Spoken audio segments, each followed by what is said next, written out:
This is Bloomberg Surveillance with Tom Keene and Paul Sweeney. Why are we upset if we're creating jobs? Inflation is still a thing out there for the everyday consumer. With Lisa Mateo on markets. The economic calendar jam-packed today. And Michael Barr with news. Tensions between the U.S. and China have heated up even more. The best in economics, finance, investment, and international relations. This is Bloomberg Surveillance on Bloomberg Radio. Good morning, everyone. Tom Keene, Paul Sweeney, Michael Barr, Lisa Mateo. Let's do a check here. Paul Sweeney, good morning. David Gura in for Paul Sweeney. Michael Barr, good morning. John Tucker in for is Lisa here? She's here. I'm here. Yes. Okay. Very good. It's a Friday in the summer, folks. We have a quorum. Lots going on here. We have a quorum. That's exactly right, David. And thrilled to have you here, David, because there's some really nuanced political analysis that we have to do on international relations and, of course, on the domestic story as well. I mean, I'm looking at where we are, David, and yesterday, of course, we had the market come back nicely. Futures up 9 right now. And, you know, I look at the impact when you're on with us in the ratings. Sometimes the ratings are 10 times, 20 times, right? Yeah. 30 times bigger as well. What do you think of the President Trump's press conference? You know, it was familiar. 10 times, familiar. 20 times, Sure that 30 you felt times the same better. Way. The size of the crowd and audience was likewise big, but, you know, a familiar thing that we'd seen over the course of his presidency and the campaign before, but plenty to talk about as we get into the show about what he's forecasting in terms of debates. He's agreed to them. I don't know that his opponent has, but... Margaret Brennan with us later. What's the single thing you're focused on, David Gura's focused on to the Sunday talk shows? What's the, I hate this word, the narrative that you're going to be watching? You know, I'll be charting sort of where the vice president is going, where she's campaigning, but for me, it's still the Middle East. I think people are still on tenterhooks, sort of wondering what might happen in retaliation for what the assassinations that Israel conducted now a few days ago. So I think Margaret's going to get into that on her show as well. We'll talk to her about that. We'll touch on that through the morning. I want to point out Brent crude 79.32. Huge recovery in place. You may get an 80 print on Brent crude in the yield space. I'm looking at the 10-year real yield. Always 1.81%, stasis there the last couple days. But very importantly, nominal yields have really come back, 4.03 on the Paul Sweeney 2-year yield, the 10-year yield 3.95%. Lisa's going to go over all these, but the basic thing is yesterday seemed to be a healing day. So we'll have to see on that. From the Interactive Broker Studios, our Bloomberg Business Flash, Lisa Mateo. And futures. We've got green on the screen right now, and this is after the S&P 500 posted its best day in nearly 2 years. That was thanks to that better-than-expected jobless claims report. Helped ease those fears that the labor market is weakening. A Bloomberg survey actually says the Fed is expected to reject calls for jumbo cut in September, with most economists forecasting a 25 basis point reduction. So we have NASDAQ futures up about 0.2%, 54 points. Dow futures up 19 points. S&P futures up about 9 points. We have the 2-year yield at 4.03%. That's down 1 basis point. The yield on the 10-year 3.95%, and that's down 3 basis points. Paramount following the steps of Warner Brothers Discovery when it comes to cable channels. The owner of Comedy Central, MTV, Nickelodeon, it says it slashed what its cable division is worth by nearly $6 billion, even though Paramount's streaming service delivered its first ever profit. Beat-adjusted EPS estimates in the second quarter. Shares up, though, about 6%. Then you have online travel company Expedia up 10%. Better than expected second quarter results. It did warn about softening travel demand in the current quarter. And could diners be looking for healthier fast food options? We have both. Yes, I am. Burger King owner, you remember restaurant brands, Taco Bell parent Yum Brands, they had sales that were lower. But salad chain Sweetgreen. Are you lecturing your me? favorite, Tom? It posted sales outpaced expectations, raised its outlook for the full year. Its shares are up 23%. Have you been to a Sweetgreen, Tom? No. I think I went by mistake. once and I just stand outside. Needed a glass of water. I got an $18 salad. Whatever. Dressing on the side. There you go. Oh, it's great. I'm surrounded by gluten-free people, folks. Lisa Mateo, thank you so much. David Gura for Paul Sweeney. We get things started here, and we start strong with Andrew Hollenhorst. To review, folks, he absolutely nailed at Citigroup the idea that rates would go up farther than anybody expected. And he's reversed elegantly here in the disinflation and looks for a persistency of rate cuts. Andrew, what will you write this weekend on the measured pace of Jerome Powell's calls? Yeah, I think what we're thinking about, what we're writing about, what we're talking about is there a measured pace of slowing in the data that is going to allow for this very gradual pace of rate cuts, which I think every central bank would like to have a slow and gradual pace of rate cuts. I don't think that's where they're going to end up. I don't think that's what we're seeing in the data. The unemployment rate, not only did it move up in the month of July, it accelerated higher. So when you're trying to achieve a soft landing and you're accelerating through the level of unemployment where you want it to stop, I think that is where you put 50 basis points on the table. So I think they will cut 50 basis points in September, and I don't even think it's going to be a close call when we get there. Andrew, you have been one who has exercised or advocated for some caution here on the subject of a soft landing, suggesting that the hard landing is more likely. Something else you've talked an awful lot about is just looking at the totality of the data, parroting a phrase there from the Fed chair. But when you look at jobs data or labor data in particular, looking at it holistically, we talk so much about the latest reads that we got from the Labor Department, but what are you focusing on in particular that tells you about where the economy is going directionally?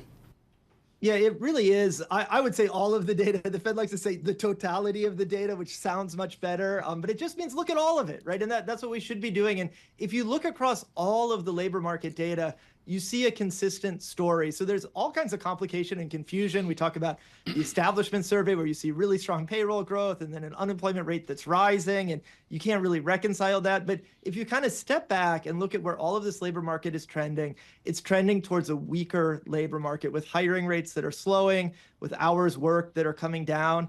And frankly, that looks like the start of every recession that we have on record. So it doesn't guarantee that we're going to have a recession. It probably makes it more likely than not that we are. And it means that Fed officials and policymakers generally should be thinking about that as a real possibility, not some kind of a tail risk. Andrew, I zoom back up to look at those two reports from the Labor Department, and I wonder if you see them as aberrations. I was told we should just attribute this to Hurricane Beryl. This was weather related. I don't want to put words in your mouth, but you caution otherwise, it sounds like. Yeah, I mean, this reminds me so much of the conversation we were having around inflation a couple of years ago, when you can always point to some kind of special story, some kind of, epicycle that you put on top of what's going on to try to make the data fit the narrative that you want to have in place. But there's a very simple narrative, which is that the labor market is slowing, and we see that consistently across a number of data points. And then there's kind of complex stories about maybe weather affected the report, despite the fact that the BLS said there's no discernible weather effect in this report. So I think you really have to kind of try hard to get to that explanation. Andrew, we had a 3-hour meeting here yesterday at our world headquarters trying to figure out how long Lisa Abramowitz should stay at the $1 Million Cowboy Bar in Jackson Hole. I mean, I don't think she's ever been. And we got to get her in there. This is where the bar stools are saddles. Yeah, okay. There's video proof of this. Hey, folks, don't laugh. The gin and tonics are $7. I mean, excuse me, the martinis are $7. They hit harder at altitude. Andrew Hollenhorst, what's Jerome Powell going to say at Jackson Hole? To me, his script has changed. Yeah, I think Lisa should definitely stay for his speech. That's going to be the key event at Jackson Hole. And I really am interested to know, because I think it's going to be too early for him to say, September is going to be a 50 basis point cut, because we won't have the August jobs report yet. We'll still be waiting for that. So he'll really be looking at a lot of the data we have now. So he has to keep all options on the table. What I think he's going to do, and what I think he should do, is really talk about this idea that policy rates are at 525 to 550, above 5% policy rates, in a world where inflation has come closer to target. It's not all the way at target, but closer to target, cut out a lot of the upside risk to inflation. And then the unemployment rate has come probably through notions of full employment. It's probably above where you want it to be. So with all of that policy room, could you start making larger movements? I think just putting that idea out there, putting that kind of intellectual framework around it will be important. What do you see for inflation next week? We've got PPI, CPI, EIEIO. What do you see for inflation next week, Andrew Hollenhorst? Yeah, I mean, let's not take our eyes off of that. I think it's going to be softer, and that is why the focus has really shifted to the labor market and to growth, and that data is getting more attention. We have 0.18% month on month. I think the number to look for is that core CPI number is going to be less than 0.25% month on month. You have to look out to that second decimal point, because what Fed officials want to see is not where's the year on year coming in, but is that monthly annualized pace coming in consistent with something that looks like 2%. Did they teach you at UCLA to go to 3 decimal points? Is that who do we blame they for taught this? me the opposite. They said you don't kind of exactly. Overly, don't obsess over these small differences. Which, by the way, we don't measure inflation accurately to 3 decimal points. So you really do have to ask the question: should we be making policy based on these small differences? At the end of the day, we know the Fed does, so we look at them. Andrew, one final question: should we be making policy with these small differences? Yeah, that exactly. I mean, I think you need to look at where's the broader trend here and follow the broader trend. Next time to 4 decimal points, Andrew Hollenworst of Citigroup. Futures up 11 with our news in New York City, John Tucker. All right, Tom. Former President Donald Trump looking to reclaim the spotlight after the wave of Democratic enthusiasm for Vice President Kamala Harris. In an hour-long news conference at his Mar-a-Lago estate in Florida, Trump challenging Harris to 3 debates next month on Fox, ABC, and NBC. It went after the vice president for not answering reporters' questions herself. She hasn't done an interview. She can't do an interview. She's barely competent, and she can't do an interview. But I look forward to the debates because I think we have to set the record straight. Until now, Trump has suggested he didn't see a need to debate Harris. Vice President Harris receiving some major support from Silicon Valley. That story from Ed Baxter. A group of about 1,200 technology workers has pledged to back her ticket.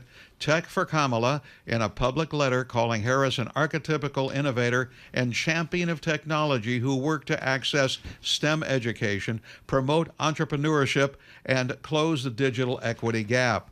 The people who signed the letter did so in personal capacities, not representing companies, but they come from companies including Apple, Meta, and Salesforce. It says it wants to mobilize the community of over 7 million workers. In San Francisco, Ed Baxter, Bloomberg Radio. And police in Vienna this morning announcing a third teener has been arrested in connection with a foiled attack at now canceled Taylor Swift concerts. The 18-year-old was taken into custody after allegedly being in contact with the main suspect. Investigators found bomb-making materials at one of the suspect's homes. California's largest wildfire so far this year continues to grow as it chews through timber. In very hot and dry weather, the park fire scorched more than 660 square miles since erupting July 24th near the Sacramento Valley city of Chico. Global news, 24 hours a day, wherever you want it, with Bloomberg News Now. I'm John Tucker. This is Bloomberg. David and Tom. I got 94% humidity. In New York City. When I came into the building this morning, all the windows were glazed over with a thin layer of wet fog. Singapore is 82% humidity. I've never been in Singapore when it wasn't miserable. I woke up and the igniter sparks on the gas range were clicking, which alarmed me. But in fact, there was too much moisture in the kitchen from the windows being anyway, a little too much information there. But it's for those of you across the nation, it's extraordinary. Our thoughts to the people down south. John, do you have any update from Rob Carolyn? And it's west of us, right? Yeah, I'm going to hear from him in about 30 seconds. Get the update. So yeah, the gist of it is for the New York metropolitan area. It's going to be west of us, but west of us that'll get heavy rains. If you have an umbrella, hold on. Take it from his desk, John. I gave up buying expensive umbrellas. I get them, and 3 days later they're gone. They're left at Sephora. He likes the glad bag. All my umbrellas are at Sephora. That's where they end up. Futures up 11. The VIX 23.40. Bloomberg Surveillance. Markets, headlines, and breaking news 24 hours a day on Bloomberg Radio, Bloomberg Television, and the Bloomberg Business app. This is a Bloomberg Business Flash. From the Bloomberg Interactive Broker Studio, I'm Lisa Mateo. We've got green on the screen. This is after the markets got a nice push from yesterday's reading of new jobless claims, which showed signs of stronger economy than feared. Now, some Fed officials are saying, don't get so happy so fast. The Fed's Austin Goolsbee says more data needed to assess the state of the economy. Tom Barkin says the central bank has time to assess the economy. And Fed President Susan Collins tells the Providence Journal that Fed rate cuts could be coming soon if CPI keeps falling. We've got NASDAQ futures futures up 0.3%, 60 points. Dow futures up 0.1%, 52 points. S&P futures up 0.2%, or 12 points. The 2-year yield at 4.03%. That's little change, and the 10-year yield at 3.94%. That's down 4 basis points. We have spot gold higher, $2,431 an ounce. Brent crude $79 a barrel. WTI crude $76 a barrel. Companies making news. That's Delta. It says it expects $380 million in lost revenue this quarter from that CrowdStrike tech outage. It forced them to cancel thousands of flights last month. Delta shares up about 0.2%. And JetBlue said to be in talks with lenders to sell $1.5 billion of junk bonds, and that would yield up to 10%. JetBlue up 0.5%. And it's about time Gap is changing its ticker symbol to GPS to GAP on August 22nd. Finally, that is your Bloomberg Business Flash. Tom and That'll David. change everything. They're changing their symbol. Yeah. Oh, okay. Fine. Symbols Makes sense. It's a big deal. I mean, I can't imagine how many marketing people were involved in that call. Speaking of marketing, a huge success of the Paris Olympics. Our Summer Games updates, they are brought to you by State Street Global Advisors. Thank you, State Street, for... I saw some, jump off the pommel horse thingy, way up high, spin around. I'm going, how do they learn to do it? I mean, what's the crash rate while you learn to do that? Well, I asked my brother who ran in high school and college when you learn how to do the steeplechase, or there was a heptathlon yesterday. I mean, there's some radical stuff. Yeah, I like the traditional I never threw stuff. a javelin. No, I never threw a javelin. Shot. I tried the discus in high school, and they said next. Yeah. I've been screaming for 4 days, get me Englander. Stephen Englander is definitive and cross rates. He has a storied career on Wall Street. He's now at Standard Chartered Bank, and they have a very important Pacific Rim bias. We're thrilled that Dr. Englander could join us this morning. Stephen, here's the one question I want to ask you. I see a conflation, a correlation understood between the Japanese carry trade on wine and all of the economic back and forth in the West. I don't buy it. To me, they're much more two separate and discrete events. Are they? I was afraid I was going to disagree with you, but I'm afraid I agree with you. I think that the big markets trade we saw in the West was basically a recession trade. That anybody looking at the unemployment rate chart on Friday said, "Wow, this looks like every other downturn in the U.S. and the unemployment rate's going to go up another 2 percentage points." I think the Japanese carry trade was a big deal for Asian currencies because the weakness of the yen had dragged down CNH, had dragged down Korean won, all its neighbors. And I think that the unwinding of that trade sort of, unwound a lot of popular trades in the FX market. But, I don't think it was like a systemic force. I think it was just, people realizing that, the yen moving 10% means that they were wrong in shorting it. Which pair or triangulation of pairs should our listeners and viewers watch to gauge a recovery? I think if markets really regain confidence, we'll see carry trades put back on. Maybe not against the yen, maybe against the US dollar, but we'll see Mexico perform better, we'll see Brazil perform better, Aussie perform better. Currencies that historically have been correlated with risk appetite, those are the guys I think that will, do better if the market backs away from the recession fears that, I think have diminished but have not disappeared. Stephen, I linger on what you said. If markets regain confidence, so here we are at the end of this woolly week. How close are we to getting there? And you, having monitored what's been happening with the BOJ so closely, just get us up to speed on sort of what we should be looking forward to in the week ahead. I think that every data point is a chance for the U.S. to be seen as falling into recession. And so I think that we had the ISM services better than expected. We had initial claims looking better than expected.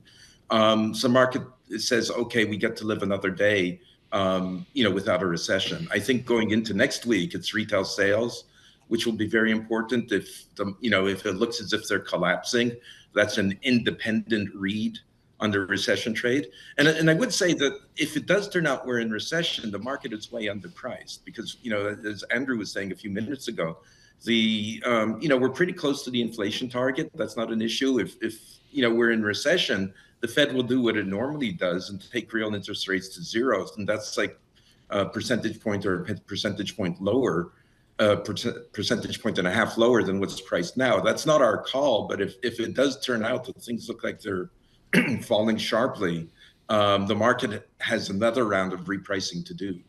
Steve, how are you looking at the prospect of that jumbo cut, as we heard Lisa say just a moment ago? This is a phrase we're hearing over and over again. I know that you've revised your forecast for the year. How are you thinking about the prospect of that happening in September?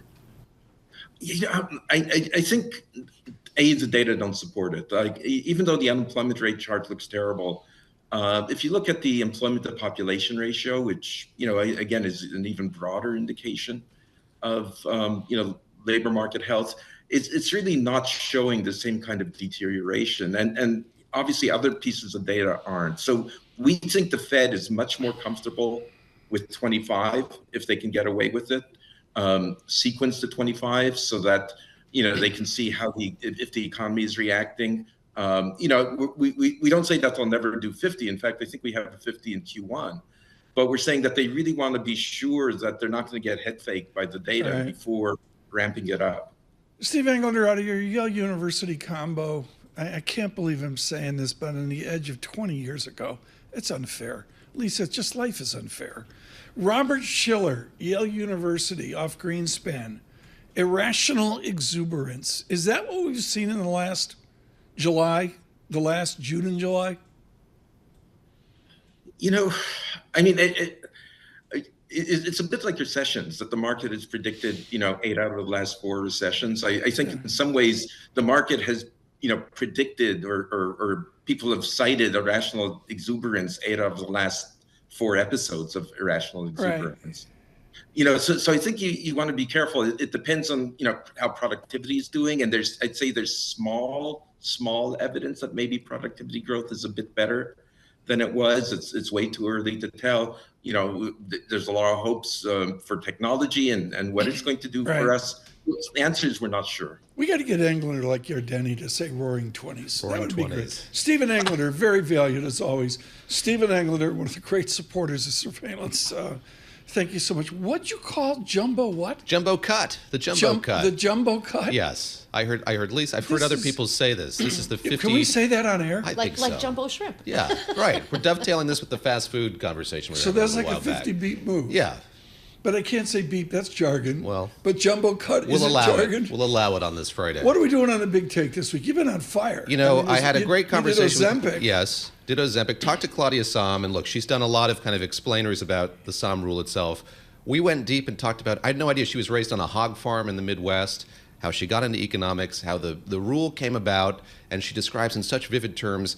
She writes this paper, the rule is in there, she doesn't call it the Sahm rule. She goes, and Bernanke, Chrissy Romer, they're all on stage at Brookings, and they begin to refer to the Sahm rule, and just, I thought, a very delightful conversation about how she reacted to that and sort of being impaneled in the echelons of economics. Lisa, I may be forced to listen to the big take. Wow. We'll show you how to do it, how to download a podcast and listen to it. I've never done that. I've never downloaded a podcast. We are on YouTube. We say good morning to you. Subscribe to Bloomberg Podcast. That's the #1 way you can help us here, growing each and every day. I want to say good evening to all across, the Pacific Rim, to Singapore.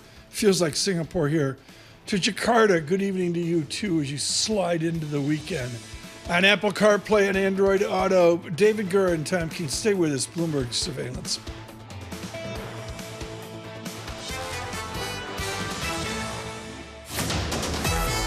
Markets, headlines, and breaking news 24 hours a day on Bloomberg Radio, Bloomberg Television, and the Bloomberg Business app. This is a Bloomberg Business Flash.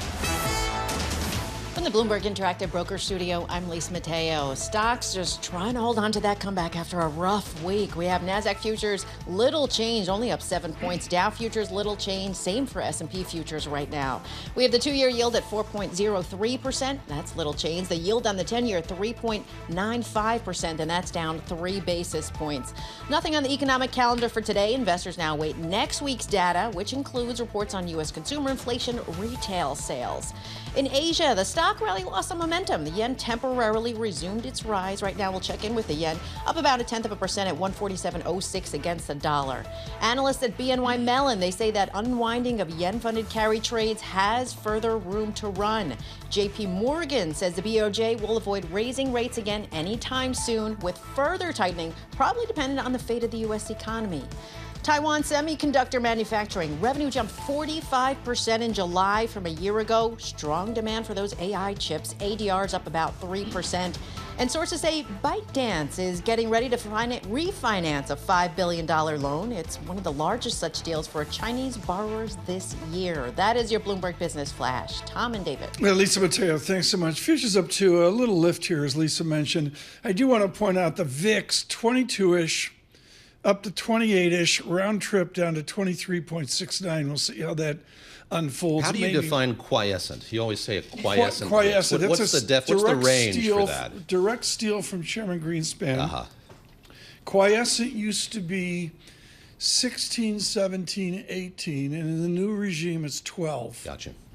And so the new 20. Why are you having Walker's cookies? I mean, for old time's sake, I picked up a few of these for you. The shortbread they're fingers. un-American. Like each cookie has a stick of butter. Yeah. Do you know they once contacted me? They did. I was talking to Walker's. They wanted to sponsor the show. They sent me a case of Walker's. The bow tie shaped Walkers. They didn't make it back to America. Well, I was enough. in London, and they were all eating. A lot of tested out on the way. London. We're going to start an important conversation here. David Gura with encyclopedic knowledge of the American political system, and it starts strong. David Gura with Zach Cohen. Zach, great to have you with us. Zach Cohen covers Congress for Bloomberg Government, and always great to speak with you. I mentioned a moment ago, big weekend for campaigning. Kamala Harris has been on the campaign trail an awful lot.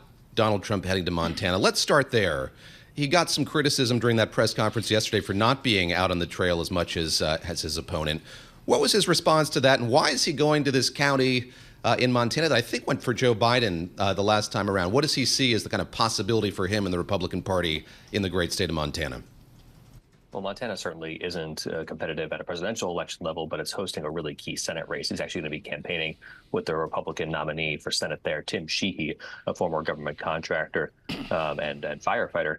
That race could determine control of the Senate. He's running against Senator Jon Tester, chairman of the Veterans Affairs Committee, one of the most vulnerable incumbents up for re-election this cycle, actually. In fact, the polling at this point shows Sheehy leading Tester, and in a narrowly divided Senate, where it's essentially already going to be 50-50 with the loss of the West Virginia Senate race. With Joe Manchin's retirement, Montana could tip the scales and give Republicans an outright majority regardless of who wins the White House. And so, Trump obviously had, there's no love lost between Trump and Tester. There's a long history there. But certainly Montana is an opportunity to not just, appeal to a base crowd in a place like Montana, but also a place to try to build a governing majority, in which, of course, you need the Congress in order to do that. How does a guy like Jon Tester, Senator Jon Tester, view Kamala Harris's pick to be her running mate? How does he see Tim Walz, and what does that mean for the calculus in his home state, having Walz on the ticket? And Tester is one of the people, every time I've talked to him about this, he says, I'm focusing on my own race. He's focusing on his efforts to actually rebuff the Biden-Harris administration in a couple of places on things like firearm access, Paraguayan beef imports, of all things, sort of the hometown issues that Montana voters care about. His campaign ads are all about public lands and accusing Sheehy of being from out of state and trying to enrich himself with government contracts, as I mentioned earlier. And so that's the path to victory for Tester, somebody who has a long record in the state of being a Montanan and trying to avoid the top of the ticket. I'd be shocked if he even shows up in Chicago for the Paraguayan beef exports. I was going to say, you two guys get going. I feel like I'm on a cable TV program. Paraguayan beef exports? You two would bring the bar conversation. Get the Capitol Grill in Washington. Gura and Cohen would bring the conversation to a halt. It's not grass-fed. Zach, Amy Walter, Cook Political Report. I believe it's this morning, maybe last night. Arizona, Georgia, and Nevada move from lean Republican to toss-up. That's really where we are in the Sunday talk shows. All of a sudden, it's a toss-up election. Certainly. I mean, Arizona, Nevada, Georgia, always really competitive. I think it's part of the reason why Mark Kelly was on the short list to be Harris's running mate, the senator from Arizona. That might be one way to try to boost turnout there. Arizona, in recent memory, basically had every Republican office holder, or every statewide office holder was a Republican. Georgia obviously flipped 2 Senate seats not just 4 years ago when Biden managed to carry the state. And then Nevada had the closest Senate race of the entire map in 2022. And so certainly no surprise there that these are the really critical states. And so Nevada, I think especially, it's got a Senate race there. Jackie Rosen is up for re-election. It'll be really critical for Democrats to try to boost turnout in Las Vegas and Clark County and try to keep down their margins elsewhere. But that's going to be a tough race. Actually, Rosen's one of the few that Trump called out in his Milwaukee speech as an incumbent that he'd like to beat in November. Pro tip, David, seriously. How do you and Zach Cohen and your brethren, how do you remember all the names? I don't remember them as well as Zach does, but he's living it. How do you do it? You got to use seeing them on that hill. All I got to worry about is LIBOR OIS. That's it. Save us again with Zach Cohen here. Zach, I'm going to guess that you, like I, before the U.S. played Serbia yesterday in basketball in Paris, maybe watched this press conference at Mar-a-Lago, and something that came up with the prospect of these debates happening over the next 4 to 6 weeks. Donald Trump saying that he'd agreed to 3 of them. What is the likelihood of that happening? Just because I got to clear the calendar if they are in fact going to happen, and why are these so important to him now? Why has he had this kind of change of tack toward these debates? It does sound like there's at least going to be one debate on ABC, I believe, on September 10th. And so that'll be sort of the first opportunity that we're going to see Trump and Harris side by side in a debate, something I'm sure Harris has been looking forward to since she ran for president in 2020.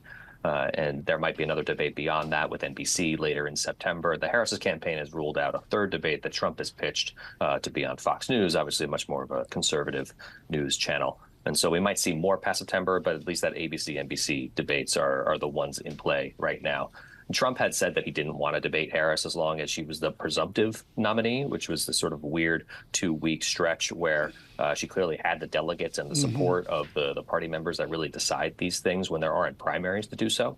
But now that delegates have made her the nominee actually in advance of Chicago in order to make the ballot, she is the bona fide nominee, and it creates an opportunity to have this discussion. Zach, I'm in charge of dumb questions here. Will there be a vice presidential debate?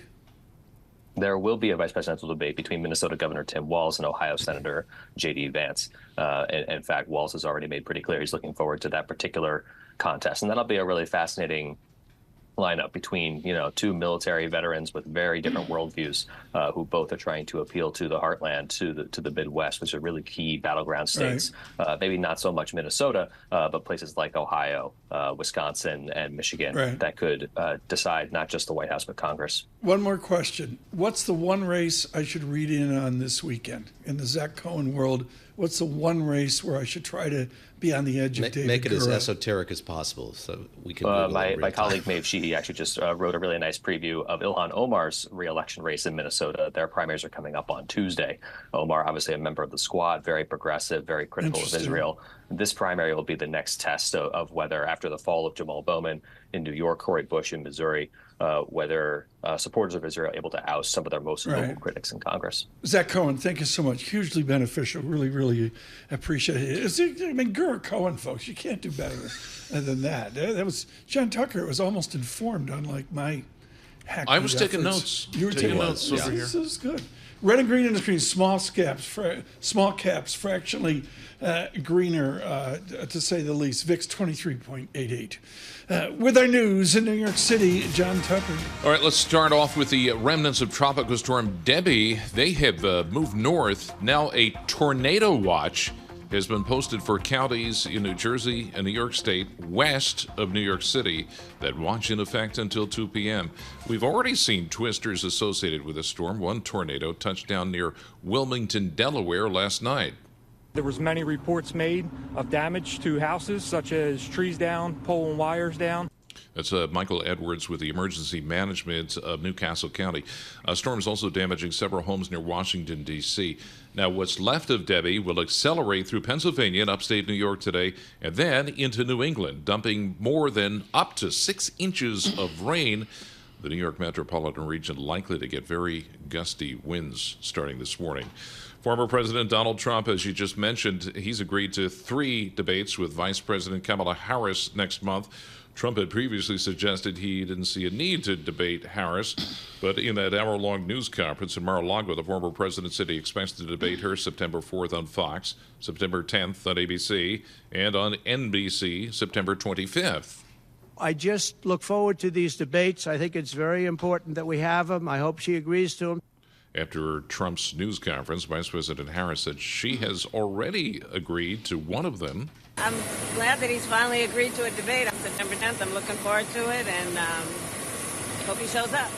But a Harris campaign official says the vice president won't agree to an earlier debate on Fox. The campaign says it'll discuss future debates if Trump appears at the ABC debate September 10th. And a third teenager arrested in connection with a foiled attack on the now-canceled Taylor Swift concerts in Vienna. The 18-year-old taken into custody after allegedly being in contact with a main suspect. Authorities say the plot appeared to be inspired by Islamic State and al-Qaeda. Investigators did find bomb-making materials at one of the suspects' homes. Global news, 24 hours a day, whenever you want it with Bloomberg News Now. I'm John Tucker. This is Bloomberg. David, Tom. Thanks so much. This is really important, folks. Just say good morning. Good morning, Jared Corrigan. Up in Portland as well. It's 8 miles from Damariscotta to Wiscasset. But you don't have to go to Wiscasset for a decent lobster roll. You can go to the lobster hall in Damariscotta and do just as good as Red's, right? I would agree. And you make this drive and you go through Wiscasset, beautiful town. Not throwing shade at Wiscasset, but the line to get into Red's stretches like across the bridge. Almost to New Hampshire. It's incredible. And I have not braved the line, but every time we pass it in the car, often at a slow pace because it's causing so much backup. Yeah.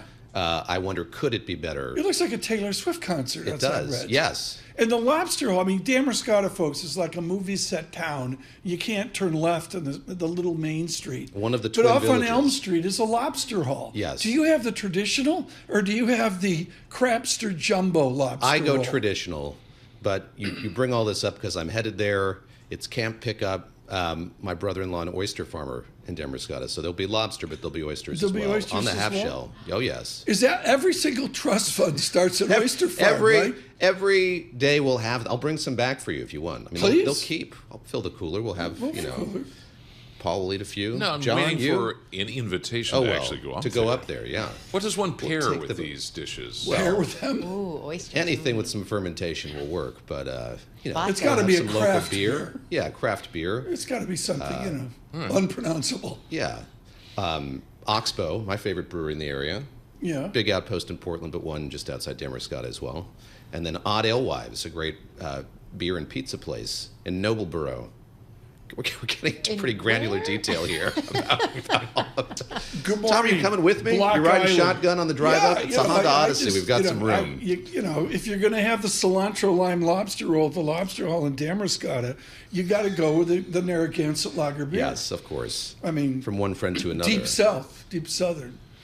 We are here, folks, on a Friday. We are here on a David Gura is here, and we hope you have a good lobster roll. They're almost reasonable in Maine, unlike $87 on the Hamptons. It is like a highway robbery. It is. Yeah. It is. Futures negative. We just turned the market red. That's what we did. Futures -5. Dow futures Boiled. at -23. Bitcoin on a tear. Seriously here.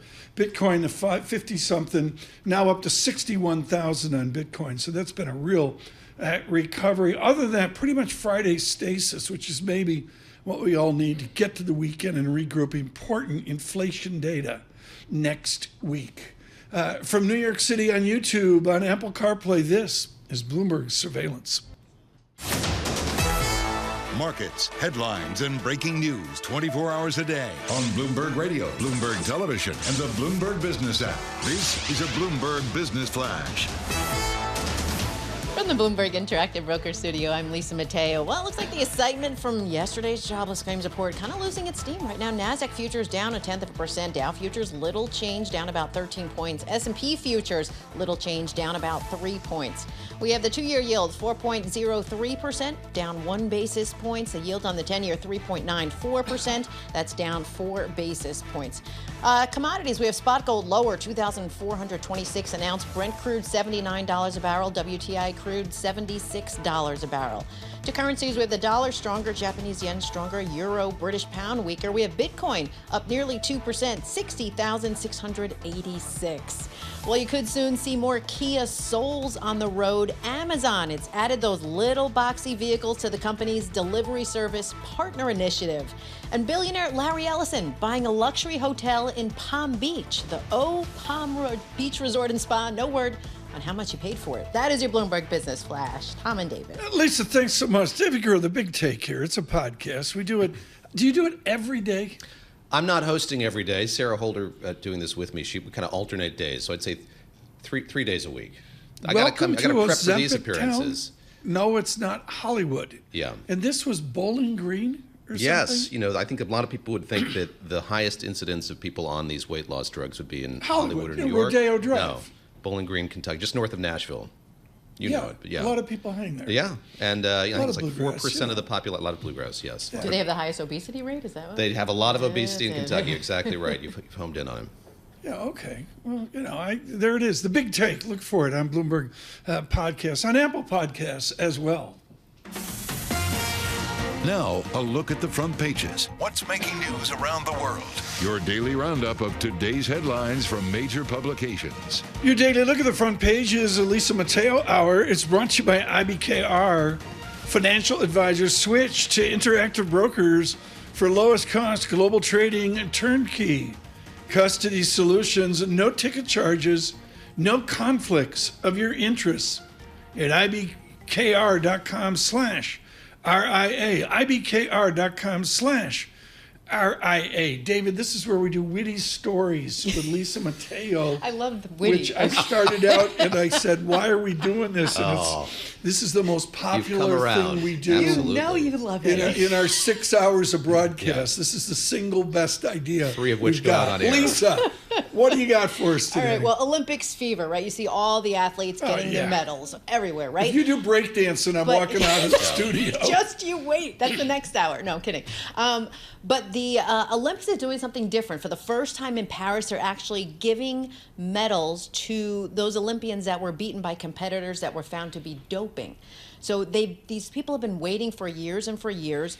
This happened yesterday. You had a handful of figure skaters from the U.S. and Japan. They were from the 2022 Beijing Winter Olympics. They're finally getting their medals because of that. That was happening. And then today you have 10 athletes being honored medals as far back as the 2000 Summer Olympics. So this has been a big problem with the Summer Olympics, the doping scandals, and when these athletes can really start to get their medals. And it's starting to happen now. I saw this yesterday. It was in the Trocadero Gardens, I think, in Paris, and very emotional. Yes, I mean, they've waited a long time for it, and I think some people carried on with their lives. They're no longer competing, retired, now came back for it. But a beautifully done. I've enjoyed all the Olympics, Tom. I don't know about you, but I think Paris has done well. And what I've learned here, I think I've mentioned this, folks, is I'm loving watching it on YouTube. I'm just loving it. They dope me here. It's part of the thing they do. Kind of doping. And they found juniper berries, cardamom, meadow all the botanicals.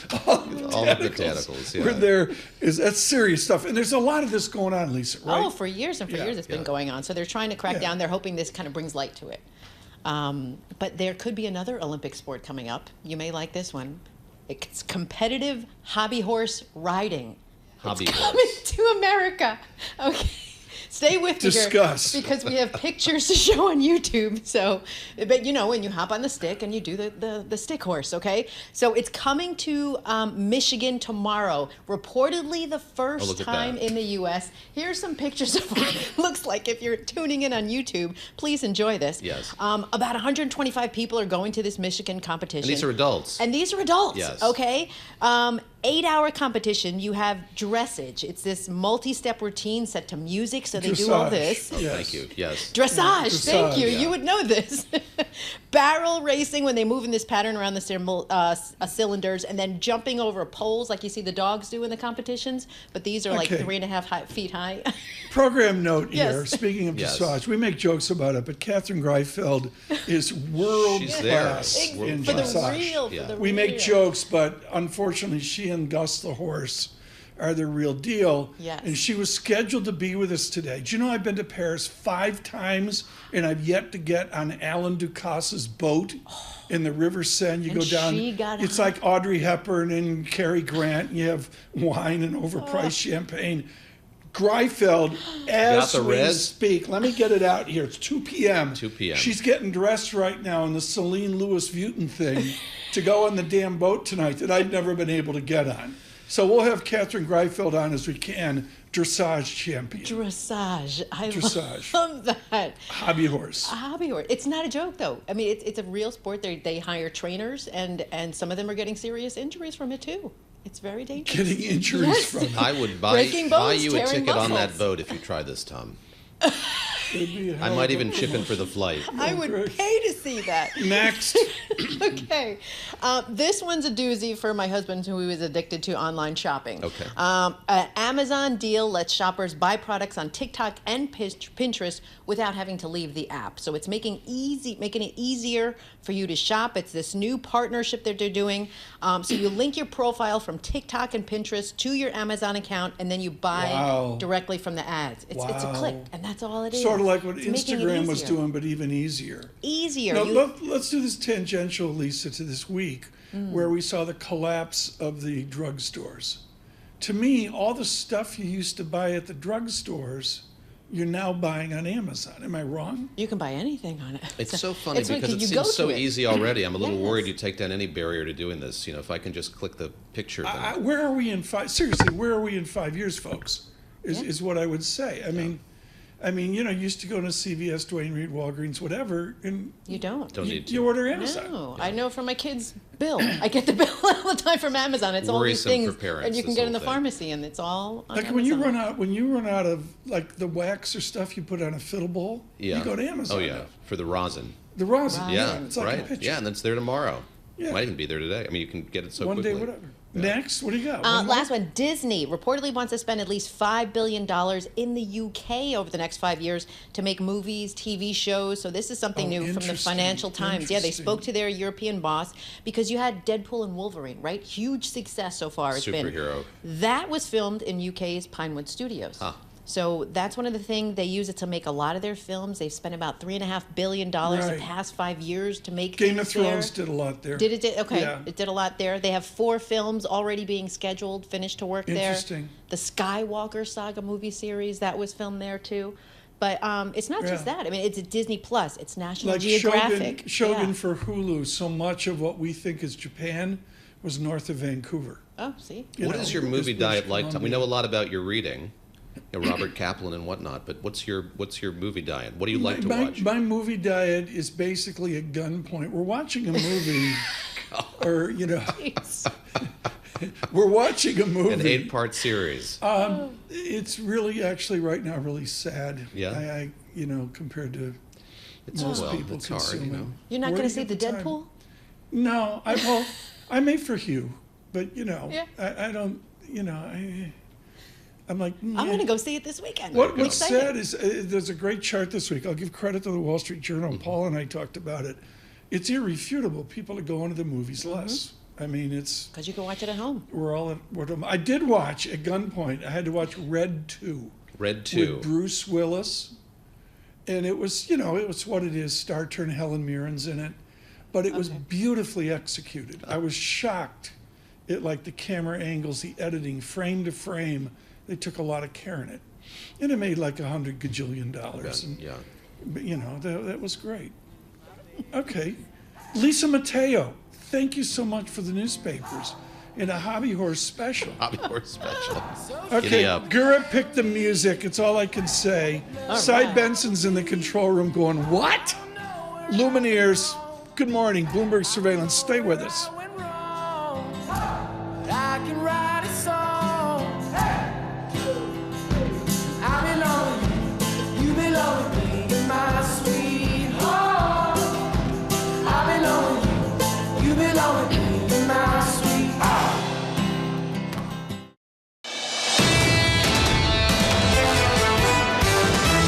This is Bloomberg Surveillance with Tom Keene and Paul Sweeney. We're addicted to the parlor game, the Fed, the monetary ballet. Where do you see opportunities in that fixed income space here in 24? With Lisa Mateo on markets. AI affecting demand for cloud computing. And Michael Barr with news. Another legal setback for Donald Trump, this time across the pond. The best in economics, finance, investment, and international relations. This is Bloomberg Surveillance on Bloomberg Radio.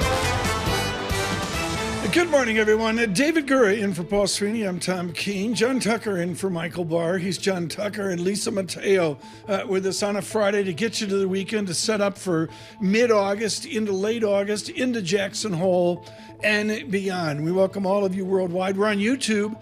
Subscribe to Bloomberg Podcasts out on YouTube. Humbled by the growth there. Good morning, good evening, I should say.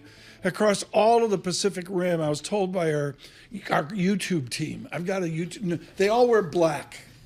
Everybody's from Brooklyn. Yeah. They all wear black. They all listen to the Lumineers, the Milk Carton Kids, and the rest. They're also damn earnest, our YouTube team, and they say Asia's ginormous. That's true. It's true. Podcasting like, as well. Huge audience, a lot of growth. Huge. Yes. And over to India as well, which I guess is the biggest. So it's good morning to all of you listening in the evening and into the weekend in India and across the Pacific Rim as well on Apple CarPlay. David, what are we doing? We got Margaret Brennan coming up. Help me here. What do I need to talk to Margaret about? Margaret Brennan with a big interview. She's got J.D. Vance on the show this weekend. Eager to talk to her just about what he's thinking about the path forward. And Costa has Biden. Yes, that's right. What's in the air CBS there? Sunday Morning. I mean, that's the first interview that Joe Biden has done since he stepped aside, decided not to run again.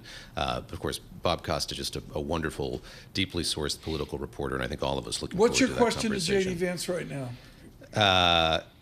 Why is he making such a big deal about Walz's military record? Why is he not talking about the difference between the two campaigns? Okay. See that, Lisa? That's like an informed question, unlike. What would your question be? My question to him would be, what about the protocol of walking across the tarmac to see anybody on Air Force One? Yeah. There's no way, from a security basis, just wander. Is there somebody in his ear going, "Sir, there's a Secret Service problem"? Yeah. Like, so, what do you do? Just walk up to Air Force One? He tried. I don't think so. Okay, there's our political topic. That's all we got. Lisa Mateo's here to save the hour from the Interactive Broker Studios with our Bloomberg Business Flash. Maybe not. I'd ask him if he likes Diet Mountain Dew, if he really does like it. That was the story going. Yeah. Yes. Not much moving in futures after the S&P 500. It posted its best day in nearly 2 years. That was thanks to that better-than-expected jobless claims report. Really helped ease those fears that the labor market is weakening. A Bloomberg survey says the Fed is expected to reject calls for that jumbo cut in September, with most economists forecasting a 25 basis point reduction. So right now we have NASDAQ futures down about 0.1%, 23 points. Dow futures little change, down 15 points. S&P futures little change, down about 4 points. We have the 2-year yield at 4.03%. That's down 1 basis point. The yield on the 10-year 3.94%, and that's down 4 basis points. Warner Brothers has been in the spotlight, but now it's Paramount's turn. Adjusted EPS the second quarter beat expectations. The company took an impairment charge of nearly $6 billion on its cable networks. It also announced a 15% cut to its U.S. workforce. Their shares up 4%. Online travel company Expedia, they're up 9%. Second quarter results beat expectations. Key metrics, room nights growth, that was in the spotlight. And moving the markets, yes, it's salad chain Sweetgreen. Shares up now 24%. Sales outpaced expectation. Also raised its outlook for the full year. That is your Bloomberg Business Flash. Tom and David. What's the Sweetgreen difference? I mean, you guys are, Lisa, you're there like salad. 8 days. All salad? That's it. Only salad? Yes, only salad. But a wide variety. Is that they do so much that everything's fresh all the time? Very fresh, yes, it's very fresh. I get the bowl, the Harvest Bowl. Which has a lot of good protein, some goat cheese. Oh, it's so good. The Harvest Bowl. With some nice greens. Delicious. See, this is the difference. I'm sorry to play to every cliched sense of myself Tom has. Michael's chowing down Yeah. the sirloin cut burger, and Gura's over Jack Sweet Spratt Greens and his wife here at having Bloomberg Surveillance. the Harvest Bowl. Yeah. Paul Donovan's having a full English. He joins us right now. Paul Donovan was an intern at UBS. It's one of the great Wall Street stories worldwide. And all I can say, folks, is the reason for you to be on LinkedIn is the accessibility and brilliance of Paul Donovan of UBS, available on LinkedIn. Paul Donovan, good morning. What are you going to write about this weekend? Well, I think the labor market's got a lot of attention. And I think the fact that the labor markets across developed economies are changing, that to me is quite relevant. Things shifts in composition, it makes data less reliable. So, understanding what's really going on there, I think, is going to be important. Absolutely brilliant. I 100% agree. But if we decompose labor, we have a combined central bank policy. How do central bankers execute efficacious policy if they're looking at a combined labor market instead of the partitions, for example, in the United Kingdom? Well, I think the challenge for central bankers, of course, is that as we're going through this period of upheaval, certain groups in society are going to feel that things are just stacked against them. That's very, very common. And yet central bankers have got to judge sort of the macroeconomic picture as a whole. Monetary policy is a particularly blunt instrument when you're looking to control an economy. It's the cost of credit on average in an economy. There's a limit to what you can do to sort of finesse how certain groups may be feeling. Groups that are vulnerable as upheaval comes around, or groups that are doing very, very well as they're taking advantage of the technological changes that are coming through. So it's a really tricky thing, and I think that central banks need to make clear that this isn't the Greenspan era.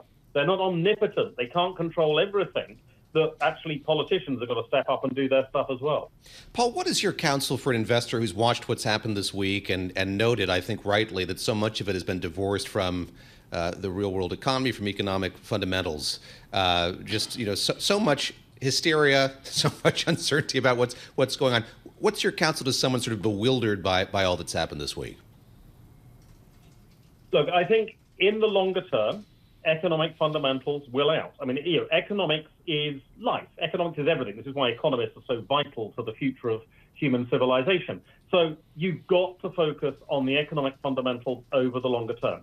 If you want to speculate, you want to day trade, then fine. Gamble however you want. But if you want to invest, for your future, focus on the fundamentals, focus on the near term, only as a distraction. Look instead at where are the long-term trends going. This up and down in the near term, doesn't matter whether it's good news or bad news, it's just noise. Fundamentals are going to drive any investment over the medium term. That's what investors focus on. Speculators, different matter. But investors look at the economics.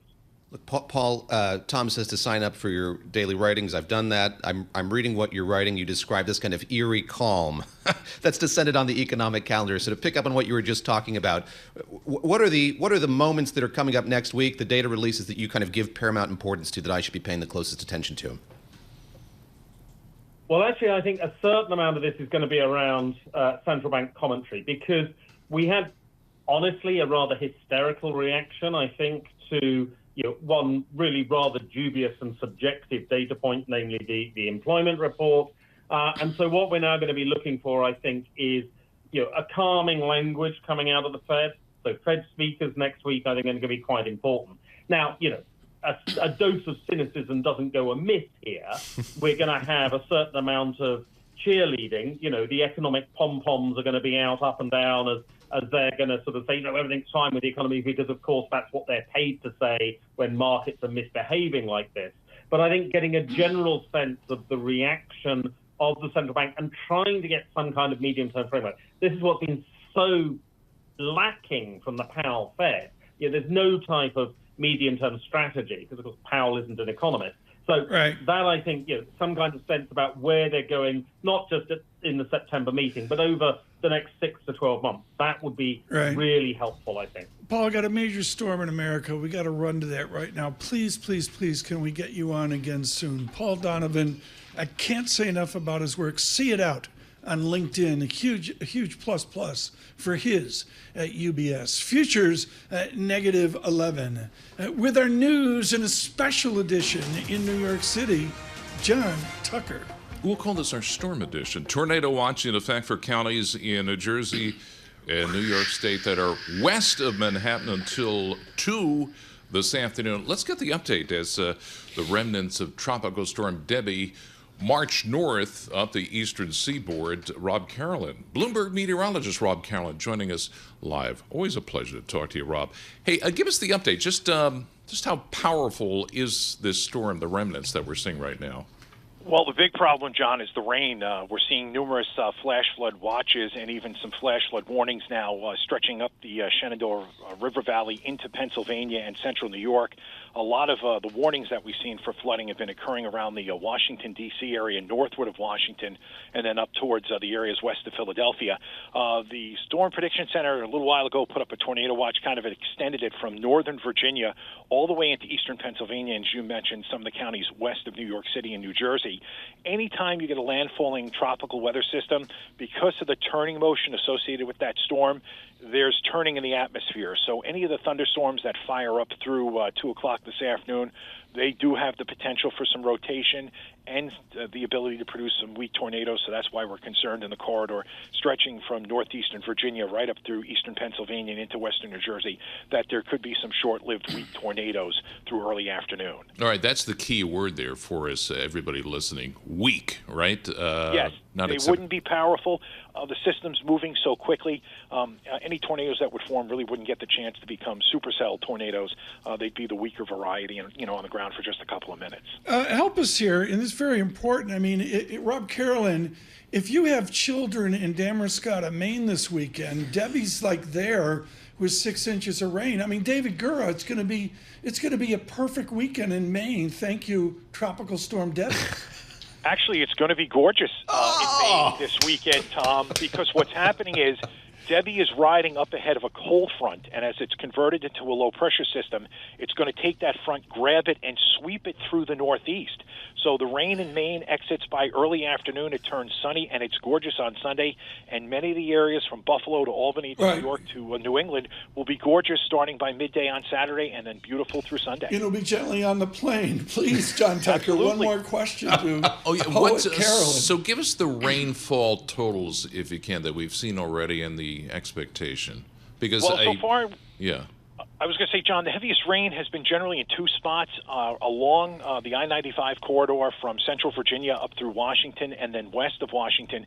They've had between 2 and 3 inches of rain. They may see another inch or 2 over the next 12 hours. And then further to the west, ahead of where Debbie's old circulation is, from the central Shenandoah Valley on up through about Hagerstown, Maryland, then through central Pennsylvania into the Finger Lakes region of New York and central New York, that area could end up with as much as 3 to 6 inches of rain from what's left of Debbie. I got 8 more questions as usual with Rob Carolyn. We're out of time. Rob Carolyn, just the best. Thank you. Thank you. Thanks a lot, Rob. Yeah, Thank doing you so fantastic work through that. He's just such a valuable member of our team. And it was like, I said this before, but the air is so thick. It's like Singapore. It's not hot out, but it's so humid. It's like Singapore. And when we came into the building this morning at 0 o'clock, all the windows were fogged over from the inside. He has been squeegeeing when he's not been on air with us. I've Even seen the him fish tanks. Oh my gosh! Had a little layer My of hair was foggy out to water. here when I walked in the building. Lisa, we noticed. We had like 6 makeup people trying to fix I'm Lisa's telling you, hair this it's morning. a lot of work. I looked at my hair and they said, "Give it up." You know. So thank you, Rob Carolyn there with John Tucker, a value add for all of you across the nation. This is here, futures at negative 11, Dow futures at negative 40, and the VIX 24.00 from New York City. Bloomberg Surveillance. Markets, headlines, and breaking news 24 hours a day on Bloomberg Radio, Bloomberg Television, and the Bloomberg Business app. This is a Bloomberg Business Flash. From in the Bloomberg Interactive Broker Studio. I'm Lisa Mateo. We've got red on the screen after the market got a nice push from yesterday's reading of new jobless claims, which actually showed signs of a stronger economy than feared. But some members of the Fed say this report isn't the end all. You said the Fed's Austin Goolsbee said more data is needed to assess the state of economy. Then when it comes to rate cuts, you had Fed President Susan Collins tells the Providence Journal it could be coming soon if CPI keeps falling. And the Fed's Jeffrey Schmidt said that it's not ready to support a rate cut with inflation above the target. So we get to NASDAQ futures, down 0.2%, 43 points. Dow futures, little change, down 25 points. S&P futures down about 0.1%, 7 points. We have the two-year yield at 4.03%, down 1 basis point. The yield on the 10-year down 3.94%, down 4 basis points. Commodities, spot gold lower, $2,427 an ounce. Brent crude $79 a barrel. WTI crude $76 a barrel. Companies making news, that's Delta. It says that CrowdStrike tech outage that forced them to cancel thousands of flights, well, it could cost them $380 million in lost revenue this quarter. We have Delta. It was up. Now it's down about 0.5%. And JetBlue said to be in talks with lenders to sell $1.5 billion of junk bonds that would yield up to 10%. JetBlue up about 0.5%. That is your Bloomberg Business Flash. Tom and David. Lisa Mateo, thanks so much. Appreciate that. Our Olympic coverage, the Summer Games updates. They're brought to you by State Street Global Advisors. Jason Trennert with us here recently, and again, hugely coveted is Strategas Research. We protect the copyright of all our guests. Go to Strategas Research to read the chiseled deck from Thomas Tesouris, Director, Head of Fixed Income Research for Trennert and Strategas Securities. You hold a clinic in your report on effective conditions. What are effective conditions? Well, very simply, it's how easy or tight is monetary policy effectively. I mean, we can look at the Fed funds rate and say, oh, policy's tight, it's 5.5%. But that really only encompasses one portion of the curve and really only the Treasury market. You've got to look at the broader conditions. One way we do that is you look at broader financial conditions. But when you want to look at specifically money itself, you got to look at the whole curve and you got to do a breakdown between real yields and inflation expectations. So we try to encompass that in our effective monetary conditions index. My pro take is somebody looking at a $135 million horse ranch in the Hamptons has different effective conditions than half of America trying to figure out where the next paycheck is. Absolutely. And really also today, there's so much focus on the Fed funds rate, but the reality is Wall Street and corporate America borrows in the 5 to 10 year portion of the curve. They don't borrow in the front end of the curve. The only people that borrow in the front end of the curve are small businesses and households. So you have a major bifurcation in terms of where Fed funds rate. Okay, but small business on this Friday, small business is getting crushed. Yes. Is that an active statement? Absolutely, and households as well.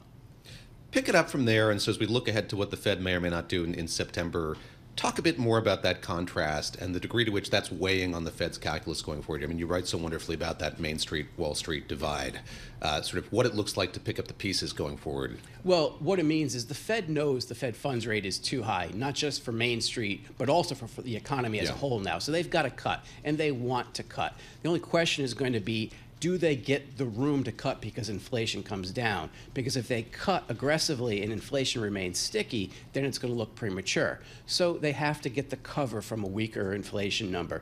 The softer jobs numbers is great in terms of it gives the market some expectations and the curve begins to anticipate the cuts, but they really got to see that inflation move lower. Once that happens, and we do project inflation is going to drop, it's going to come in much more benign. But isn't that linked right into GDP? I got an Atlanta GDP now. It's not solid. It's on a borderline boom economy. 3%, near 3% GDP. So, and that tells us that inflation is still going to be sticky somewhere. It's not coming down to 1%, but to come from, say, 3.2 to 2.9, well within the realm of possibility. And that is what the Fed needs to cut in September, a 25 basis point cut, not the 50 that some are looking for. You don't think of 50? No, I don't. I don't think there's any reason to cut 50. I think they can go slow and steady, 25 every other meeting, or even if the labor market does show some accelerated softness, 25 every meeting. Pro tip, and this is classic Satoris here right now, the Bloomberg Financial Conditions Index has really come in, but your proprietary index is not. What's the difference? Well, so what we're seeing is monetary conditions have actually been easing throughout 2024, and they started easing late 2023 when the Treasury began to shift more of its issuance to the T-bill portion of the curve. Doing that allowed the Treasury to begin to pull liquidity out of the reverse repo facility and stock bank reserves with excess liquidity. And as a consequence, you've seen effective conditions ease upwards of about 75 to 100 basis points in 12 months. I've been thinking a lot about this over the course of the week. You have a Fed so adamant that they're looking at the totality of the data, and yet all of us are trying to do a little psychoanalysis of the Fed as this is all going on. Sort of, when you see the kind of undulations that we've seen over the last week in the markets, how far behind are they? What more do they need to do? The speculation about the jumbo cut or an intermediate cut. How do they navigate those two things, sort of staying focused on the data all the while having this sort of screaming sense that they need to have done more, they need to do more? How do you dovetail those two things? I'm not really sure you can. Yeah. I got to tread gingerly on this one because I don't think the Fed is doing a very good job of navigating this. I feel like they're exposing some political biases in the institution. And in particular, I often say they have not used the balance sheet anywhere near aggressively enough. And it's almost as if they're hoping, waiting, praying for inflation to come down to give them cover to finally cut the Fed funds rate. In the minute and a half we got left, I got September 18, November 7th, 2 days after the election, December 18th, roughly 1 month out from the inauguration. It's got to be a political Fed. It's got to be in the sense that there's no way they can avoid appearing political. Is that the question? Excuse me. Is that the help me? Is that the question? I think there's no way they're going to be able to avoid appearing political. And they've already lost that cover. So what do? The best course of action here is 25 in September, and if the data weakens again, you can go 25 in November and then keep cutting 25 every meeting or every other meeting. That's the best course. Tom Satoris, I can't say enough about it, folks. His research note at Strategas is just the chart. This starts back with that Hyman and Jason Trenner. Chart, paragraph, paragraph. It's absolutely brilliant. Can't say enough about the work at Strategas. Thank you. All right, wait, what did you call it? A jumbo? Jumbo cut. I think that's like in the parlance now. Jumbo? Yeah. You and Trent. I haven't made that a thing, but you're using that jumbo cut? No. I don't see a jumbo cut. He doesn't see it. Jumbo cut. 50. Lisa, do you see a jumbo cut? I see jumbo shrimp. Okay, fair enough. Jumbo cut. Thank you. Tom Satoris, thank you so much. Greatly appreciated this morning. Huge response. Jonathan, thank you so much. You tell me out here. David Gura. I mean, at Wiscasset, you just got to keep driving because Reds is packed. You get up to Damariscotta, and any mere mortal like you who lives at Freeport at LL Bean, you got to go to Waldoboro and Moody's Diner. I haven't been, but I've driven by it. Yeah. A cup of coffee's $2.39. I mean, it's a bargain to say the least. But, you just keep going after Damariscotta. You can feed the kids there for under, $18. That's the real secret there. Inflation has hit less hard in many corners of that state. But I will say, everywhere you have to go in Maine, it's a 45-minute drive, even if it's just up the street. Oh, yeah. Oh, yeah. It's the way it is. Good morning to all of you in Waldoboro, Bertha and Percy Moody's Diner. We'll have the Guras there this weekend. Futures deteriorate off my conversation. -15, Dow futures at -61. The VIX 24.07. Do you think the Fed's political? I'm not so sure. I agree with Tom that. I hear the Fed chair's adamance that they're not. But I think picking up on what Tom said, as we get closer and closer to November, it's a harder and harder thing for him to maintain. But of course, he and other people who have worked there are so adamant that it's not. But they're in a tricky corner. They put themselves in a tricky corner. One thing we've ignored this week, my fault totally, seriously, folks, is the commodity disinflation out there right now. The global commodity weakness is tangible. We'll have to address that on Monday if we show up on Monday. We'll have to see how that goes. We need, is there economic data today to save us, Rich? I don't think so. I think it's a very quiet, I think, it's nothing. I mean, there it is next week. PPI, look to August 14th. The inflation report will be absolutely critical. From New York City, this is Bloomberg Surveillance. Good morning. markets, headlines, and breaking news 24 hours a day on Bloomberg Radio, Bloomberg Television, and the Bloomberg Business app. This is a Bloomberg Business Flash. From the Bloomberg Interactive Broker Studio, I'm Lisa Mateo. Stocks just trying to hold on to that comeback after a really rough week, but it looks like we're pointing to a lower open. Right now, NASDAQ futures down 0.3%, Dow futures down 0.1%, S&P futures down 0.2%. The 2-year yield, 4.01%, down 2 basis points. The yield on the 10-year, 3.94%, down 4 basis points.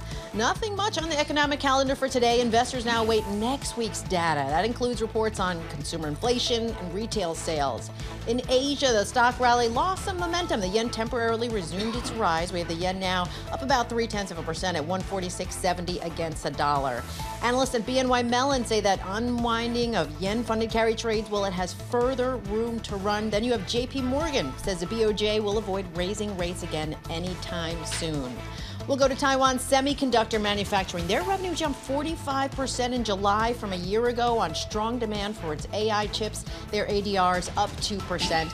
And then sources say TikTok owner ByteDance getting ready to refinance a $5 billion loan. That could be one of the largest deals for Chinese borrowers this year. That is your Bloomberg Business Flash. Tom and David. Lisa, thanks so much. Our economic indicators all into next week, those big inflation reports, always brought to you by Commonwealth, supporting more than 2,000 independent financial advisors with a 2-to-1 advisor-to-staff ratio, small firm attentiveness, big advisor impact. Go to commonwealth.com to learn about their consultative support in technology. Okay, here's the romance, folks.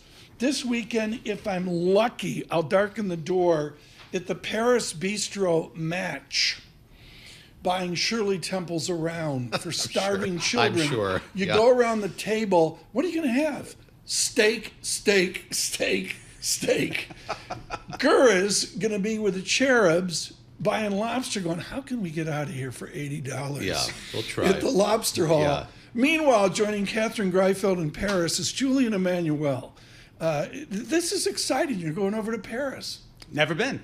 You've never been? I've never my been. word, it's fabulous. And it's even more so now because we've all observed how successful the Olympics are. Like you're coming in 14, 15 days later, which is cool. That's okay. Water polo's waiting for us. I've watched a little of this water. I mean, are you a fan of water polo? Is it in the river? No, it's not in the river. Okay. But it's in a deep pool, and it's astonishing to watch the athleticism and their ability to tread water for, 30, 40 minutes? Unbelievable stamina. I mean, really one of the most intense stamina sports there are. Do you have lots of preparation you two be watching, where to eat and all that? No, but I'm going to bring a float for They'll be there watching the game in the water. That's good. Okay. Les Frenchies is wonderful out on YouTube. LES, that's the. Yeah, sure. Nailed that. Nailed it. Frenchies, they're really quite good out there. Julian Emanuel in the stock market. Is the bull market dead? No, not at all. And we've talked about this over the years. Once in a while, every few years, you get a really, really strong signal from the options market. And on Monday morning, before the opening, there was abject panic. And if you look at the last 40 years, every time you buy abject panic, a year later, you've made money. I got to ask David. Go ahead, excuse please. me for interrupting. What does abject panic look like at Evercore ISI with Ed Hyman with a black marker in his hand? What does abject panic look like at Fortress Hyman? Well, we know it looked like VIX hitting 65, but there was a very frank and open debate about whether the Fed was behind the curve and what should they do. And the consensus is that this too shall pass, and the Fed's going to cut in September. And lo and behold, if the Fed actually cuts in September and the recession, which there's still lots of elements of weakness out there forming, and we know that, if the recession holds off until 2025, we certainly think we have further to go in the rally. Julian, you've written a wonderful note encouraging us to exercise calm at moments like this. How do we do that? What's giving you optimism that this too shall pass? Well, I think this is, again, one of these very strange times where if you think about the Bank of Japan, Their timing was absolutely awful. Terrible. In hiking rates. And the way I think about this, and it really actually makes sense allegorically, is when the Fed first hiked rates in December of 2015, and it was, oops, I did it again. They didn't hike for another year. You actually set off a freeze in the credit markets that was happening anyway because of energy. And then you had an incredibly strong year in 2016. And that's how we see the table setting up. It's, it's pick away at the names and the themes that you like. What do you say to those who are more pessimistic, shall we say, when they look at earnings from, say, these big tech companies, AI specialists in particular, and worry that the promise of this isn't meeting reality, at least not yet? Well, look, adoption of AI on the corporate level is slower than we would have expected. But the way we think about it is and Tom, I know you'll remember this because I was there as well, but in the early 90s, you brought your own personal computer to work because corporate America hadn't adopted personal computers yet. Yep. And then all of a sudden they did. That's what's going to happen here. John Author's talking to me about this earlier this week, Tom, saying... This is on the big take. It is on the big take. Did you see how, do you see how Gura gets a big take plug in? That was like a shameless plug alley-oop that we Continue, did. please. But making the point that you look at how adoption of the internet went, and that took many years before it became a thing, and all the while you saw these companies kind of fall into the ways. I digress. Go ahead. No, it's like poetry there for a moment. What you don't know, folks, is Julian Emanuel has the must-read morning note in the equity markets where in one single paragraph he parses out revenue and earnings dynamics. If you get Ed Hyman's economy, don't you get a lower nominal GDP? And do you model out revenue coming in, revenue growth? It is likely to be slower than it has been, but anything that's, call it, north of 2.5% to 3%, is going to be because just fine in this environment. Will adapt. And what's interesting is, and remember, we have been as a society been waiting for this recession for 2 years for the most part. And I would suggest to you that part of the reason that margins have stayed as elevated as they've been is because corporate America has been waiting as well and has already begun the process of adaptation. And so for us, even if we do get a downturn, it is likely to be mild. It will certainly have an effect on the stock market. I mean, you and Ed have absolutely nailed what we see with an Atlanta GDP now, which is quarter to quarter to quarter to quarter. We underestimate a solid American economy. Do we still see solid relative to the gloom of recession? We do, and importantly, and again, this, Ed has been at the forefront of the inflation decline call for 2 years now, and lo and behold, after some bumps at mid-year, we're seeing that we're back on the path for the likelihood of inflation. And think about it, what we saw in terms of financial conditions the last couple of weeks, is inflation going to go higher or lower in response to those kinds of conditions? I would suggest the answer is lower.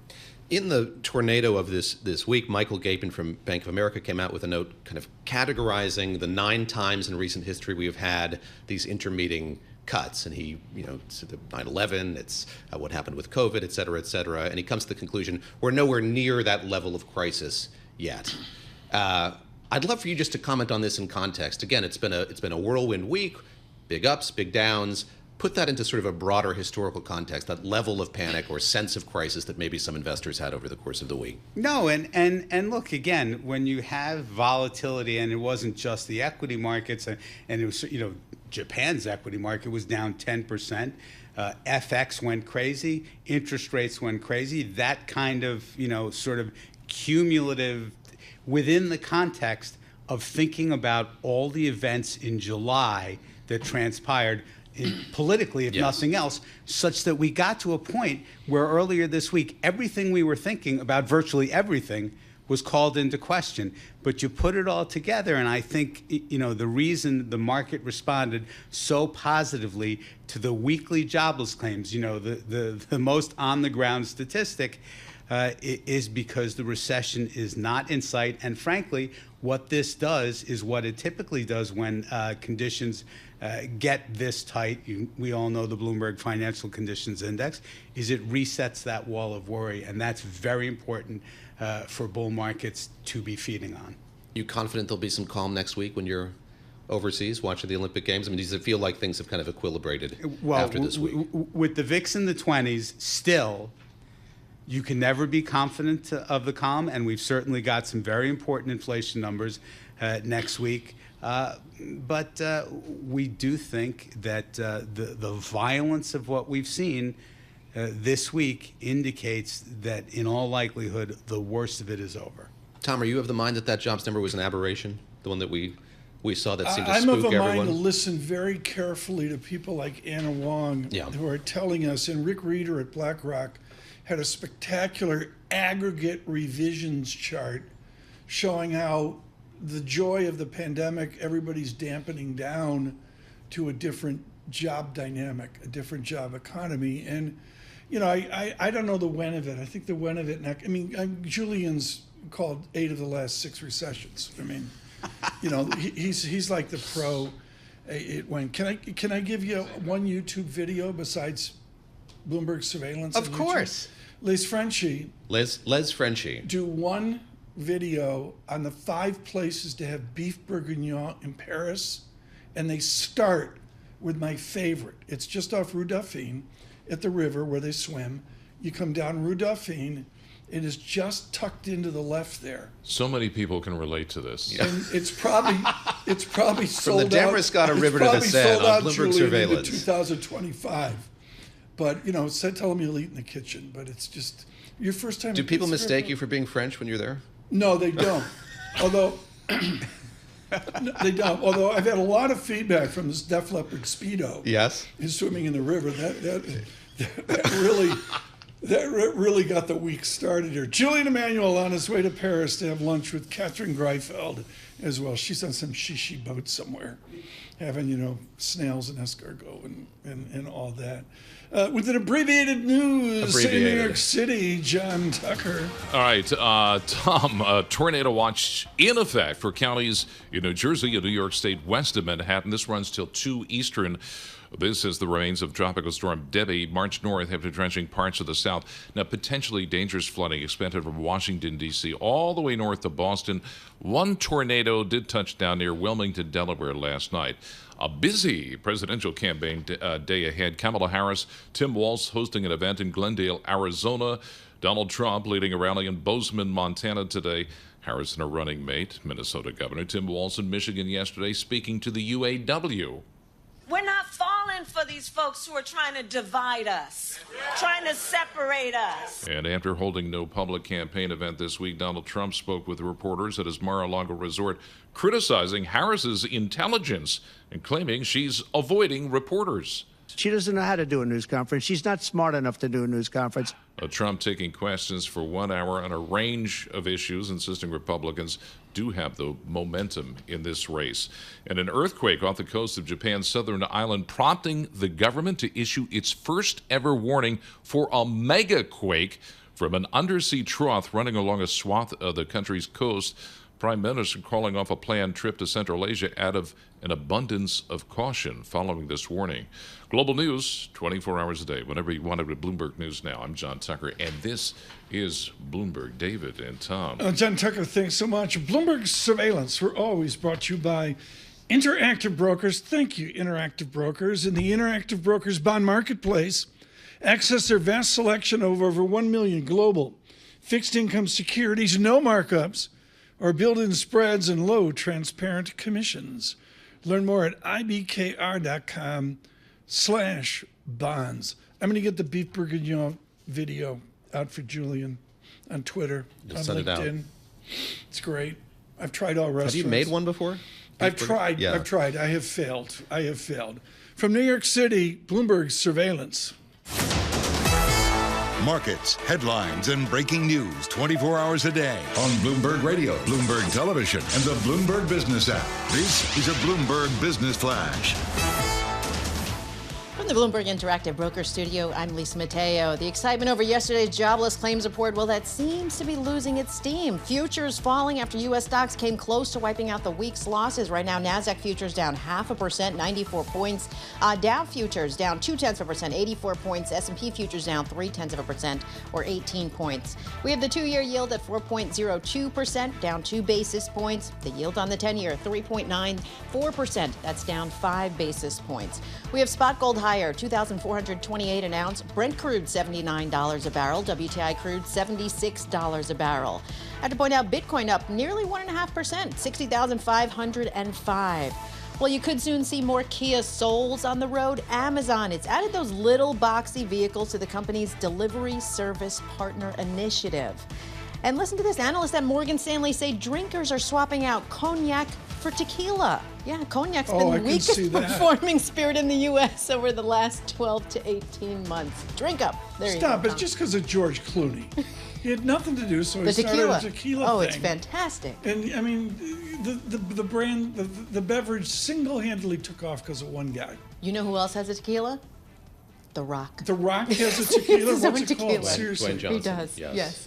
I was watching Red 2 with Bruce Willis, and the whole movie, I'm like, where's The Rock? Oh. I mean, that's simple. Thank you, Lisa. That was informative.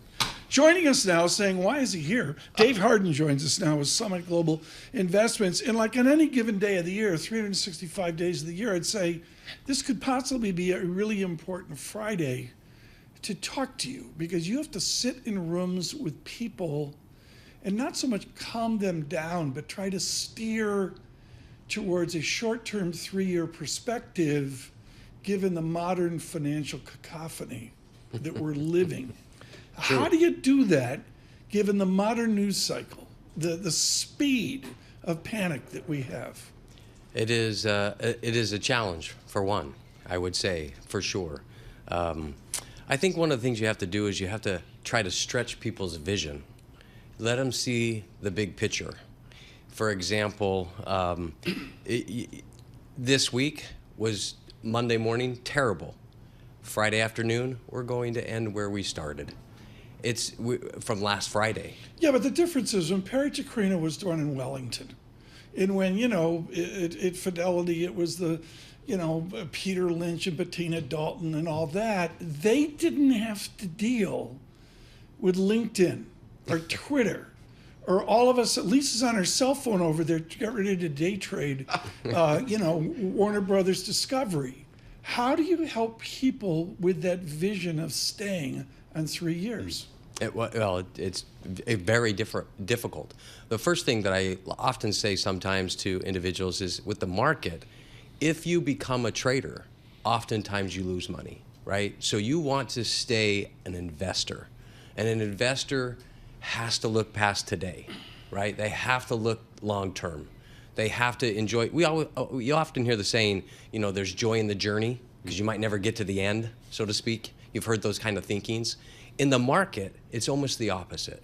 You have to think of the end and not worry about the journey, because the journey is going to be bumpy. Sounds like a Taylor Swift song. It could be one.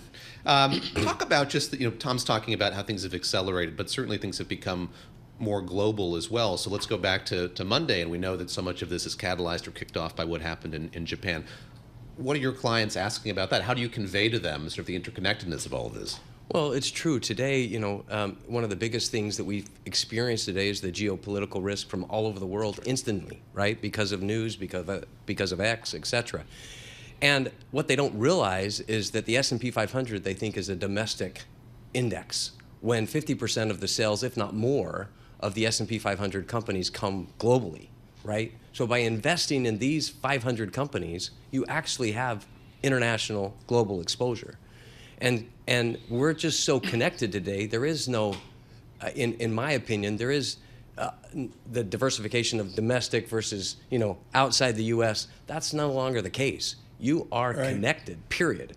And every company today is talking about where they're going to sell. I'm going to go here. We're going to rip up the script right now. Dave, you and I go back far enough where we remember the shell game of option writing. Will Schmidt over at the FT today has a great article on how supposedly safe ETFs call writing and option writing to create income actually did pretty lousy in the panic in the week, the 10 days that we've had.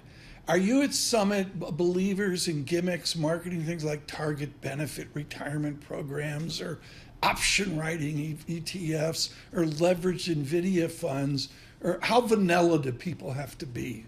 Well, I think there is an absolute misconception out there with options, right? A lot of people, at Summit, for example, we manage people's risk. That's what we seek to do. That's what our expertise is managing risk.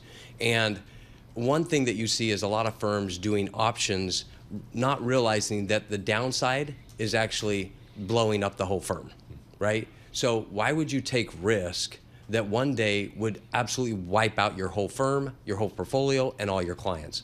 The reality, though, today we have ultra short daily options. We actually at Summit can write daily options that expire within 24 hours. Do you? Yes. And think of it this way. Monday, for example, the VIX is at 66. You come in, you can write a put that's over another 7% away from the current strike price that expires that day and collect premium on it. That would be bigger than Black Monday. And we're nowhere near Black Monday. And so the VIX ends Monday at 33. All that premium collect is zero. I mean, is yours. The option expires worthless. So if you can stay with a delta of like a 0.001 in your options, then you're taking a 99.99% probability of winning. You just have to be super disciplined on your sell discipline.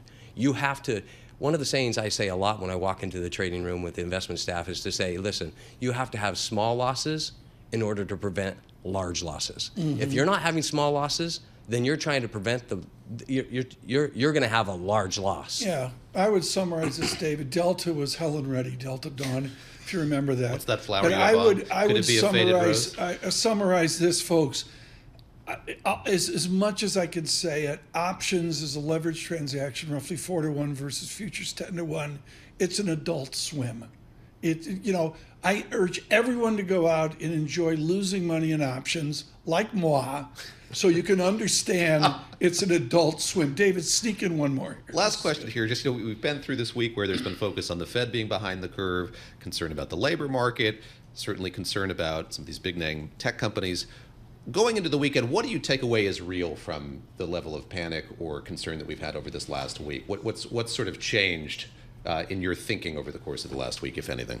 I think the biggest thing for me is, you look at the inverted yield curve that's predicted recessions for the last 45, 30 years, what have you. You look at unemployment rising 50 basis points year over year that's predicted for the last 45. Everything's saying recession. Yep. Here's my question that's really arisen in my mind this week. What is the Fed going to do differently this time around? Because we're not in a recession right now, clearly. So what are they going to do differently this time around than they didn't do the last 30 to 45 years? The question is, are they going to do something different? Because if you don't think there's a recession, then you're saying they're going to do something different. What is that? This has been great, David. Thank you so much. Don't be a stranger with Summit. I can't say enough. Some of the wisdom there in options, folks, we don't talk enough about. As you can tell, I'm not a big fan of option writing. That was an intelligent conversation. David Hardin, he's a Summit Global Investments. Gura's people called me up and they said, look, I know you did Aerosmith yesterday. It's not David's karma. It's not, what he does. And I said, well, give me something modern. I just don't want to do Flat and Scruggs and the Osborne brothers. And they say, Joey Ryan, Kenneth Pattengill. I mean, it's so, there's this whole model like the Lumineers. It's like everybody's earnest over in Brooklyn. Really, really into the scene, right? Yes. There's a lot of earnestness there. A lot of milk. I know you've been once. Milk carton kids. Who are we playing this for? This is Cash Flow's fave over in China. The Milk Carton Kids for David Gura. Stay with us. An important conversation with David. We'll do that next. Good morning. To replace all I have made, darkness steals the light I bear, and the hope of a lifetime fades. The hope of a lifetime fades.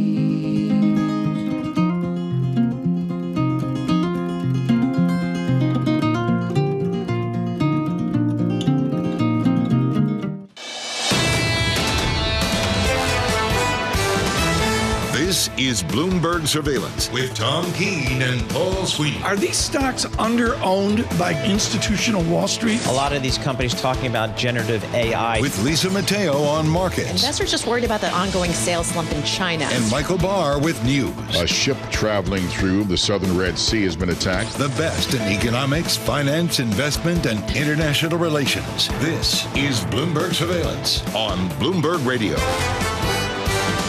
Good morning, everyone. Tom Keene, David Gura, Michael Barr, Lisa Mateo. We welcome all of you on a Friday. It's finally some sense of a quiet Friday. We're going to get through it, prepare for the week, prepare into August, prepare to Jackson Hole as well. Let's get right to it. Futures at -19 from the Interactive Brokers Studios, our Bloomberg Business Flash, Lisa Mateo. And we've got futures pointing to a lower open, and this is after the S&P 500 posted its best day in nearly 2 years.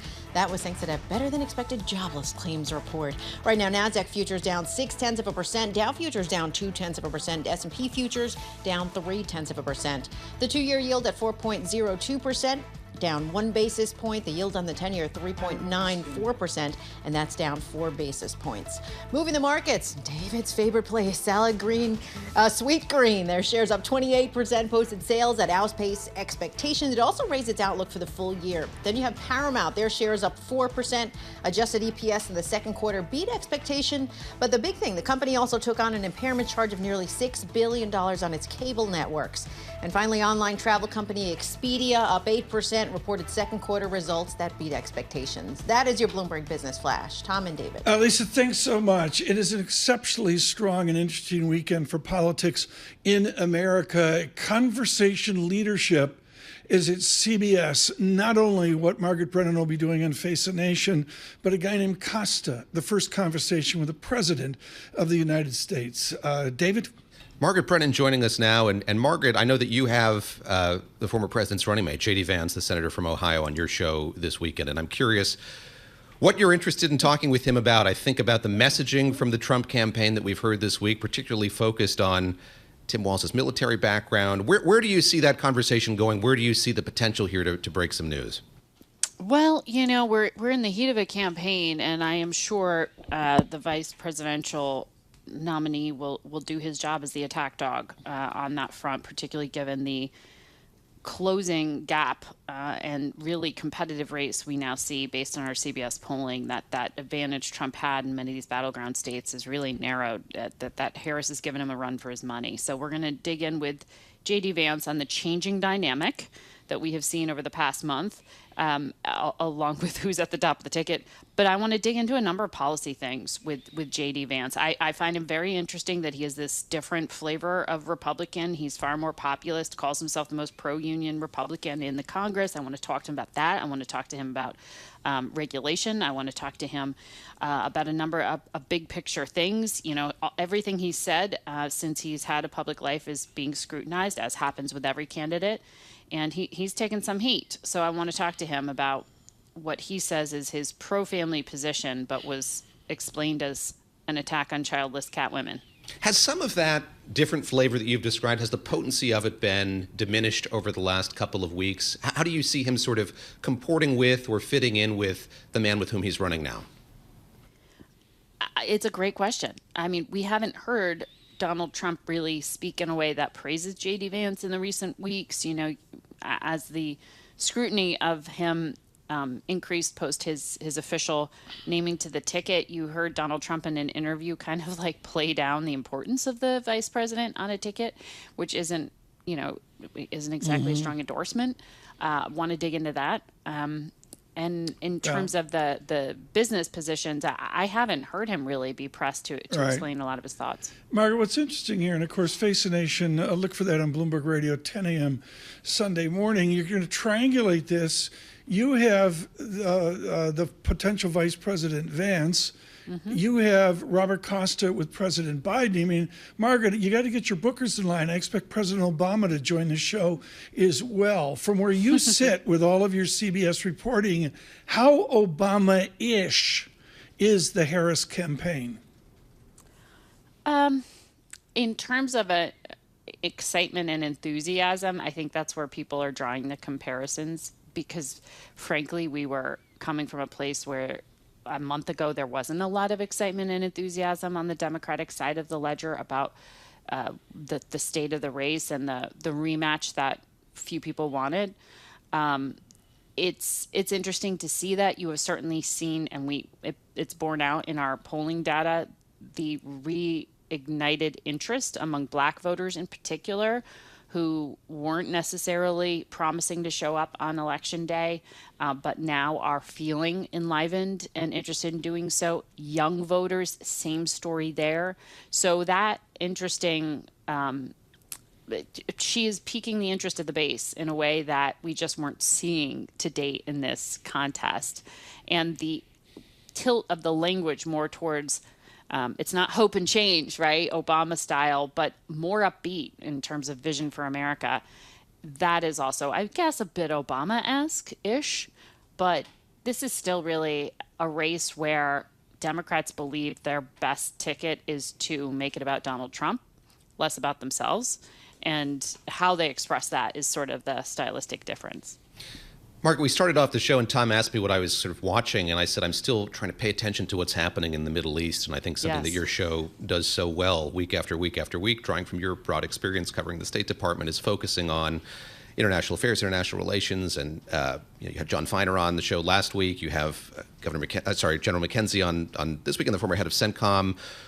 What is your sense of the status of things in the Middle East? Everyone's been kind of holding their breath now for many days, but your sense of sort of the state of play, so much as it is in the Middle East right now? There is so much diplomacy happening behind the scenes to try to keep this in a box. So we know that there could be a retaliatory attack by Hezbollah, the militia based out of Lebanon. That's the most formidable non-state military actor in the region with an incredible stash of weapons against Israel for the fact that Israel assassinated 2 of their leaders recently, along with a leader of Hamas.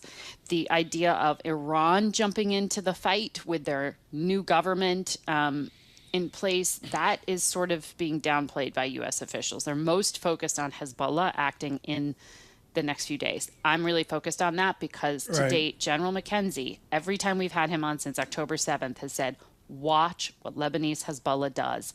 They will be a game changer if they get directly into this fight beyond the tit for tat. So we want to talk about that. Well, in the arc of Face the Nation, then, do you have the time to talk to Senator Vance about the character, the tinge of isolationist Republican politics that we hear from both President Trump and Senator Vance?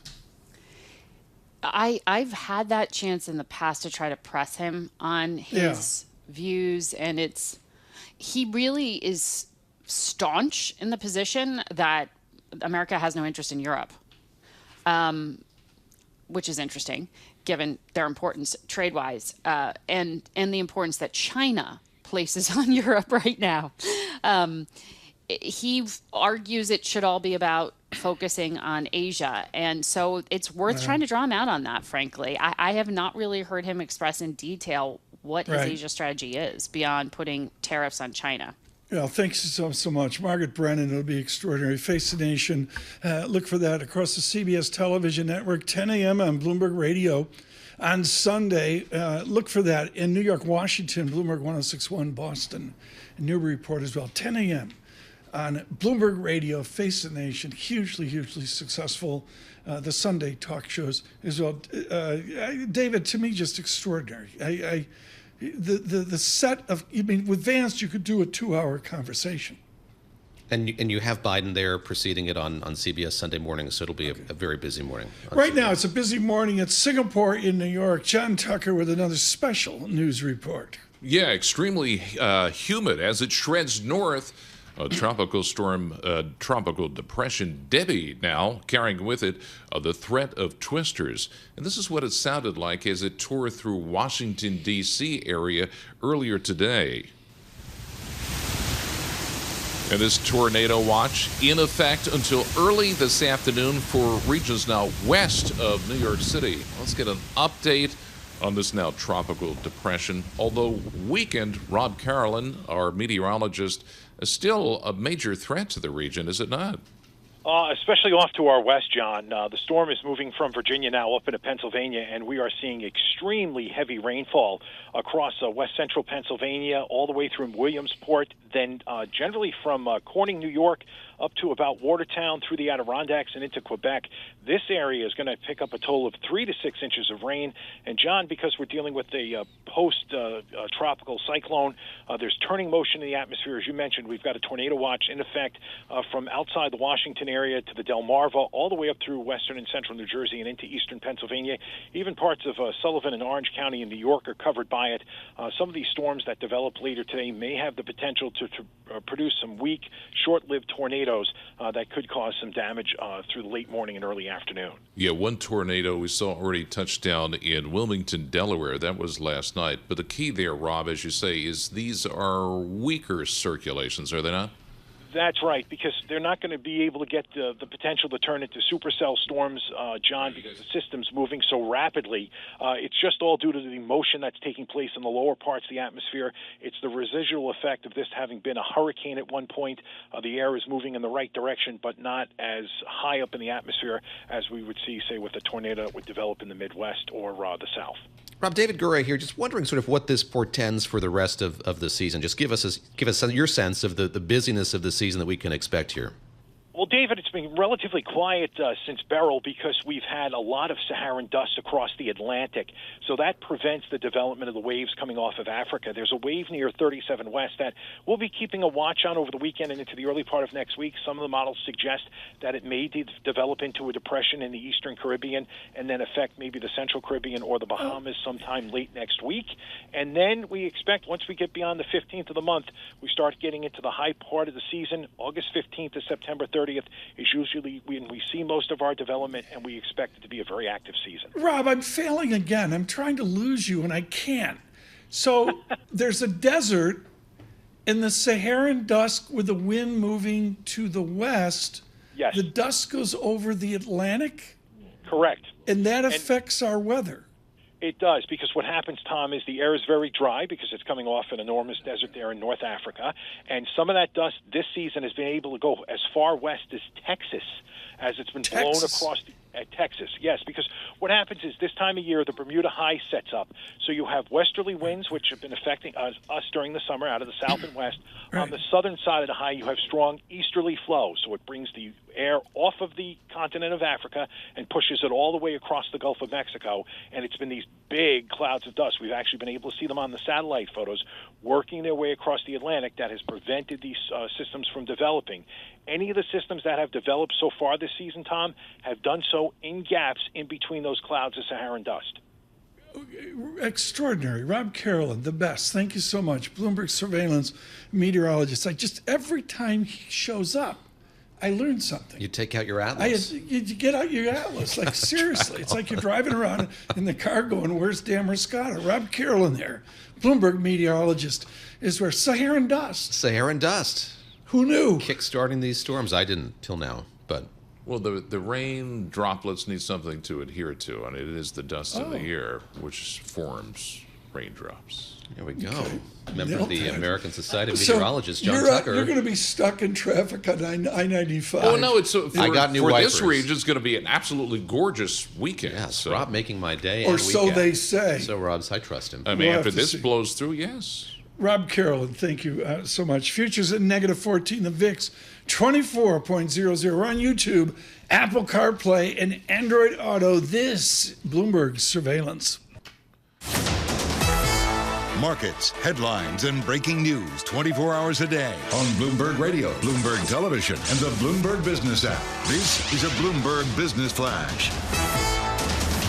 In the Bloomberg Interactive Broker Studio, I'm Lisa Mateo. Red on the screen after the markets got this nice push for yesterday's reading on new jobless claims.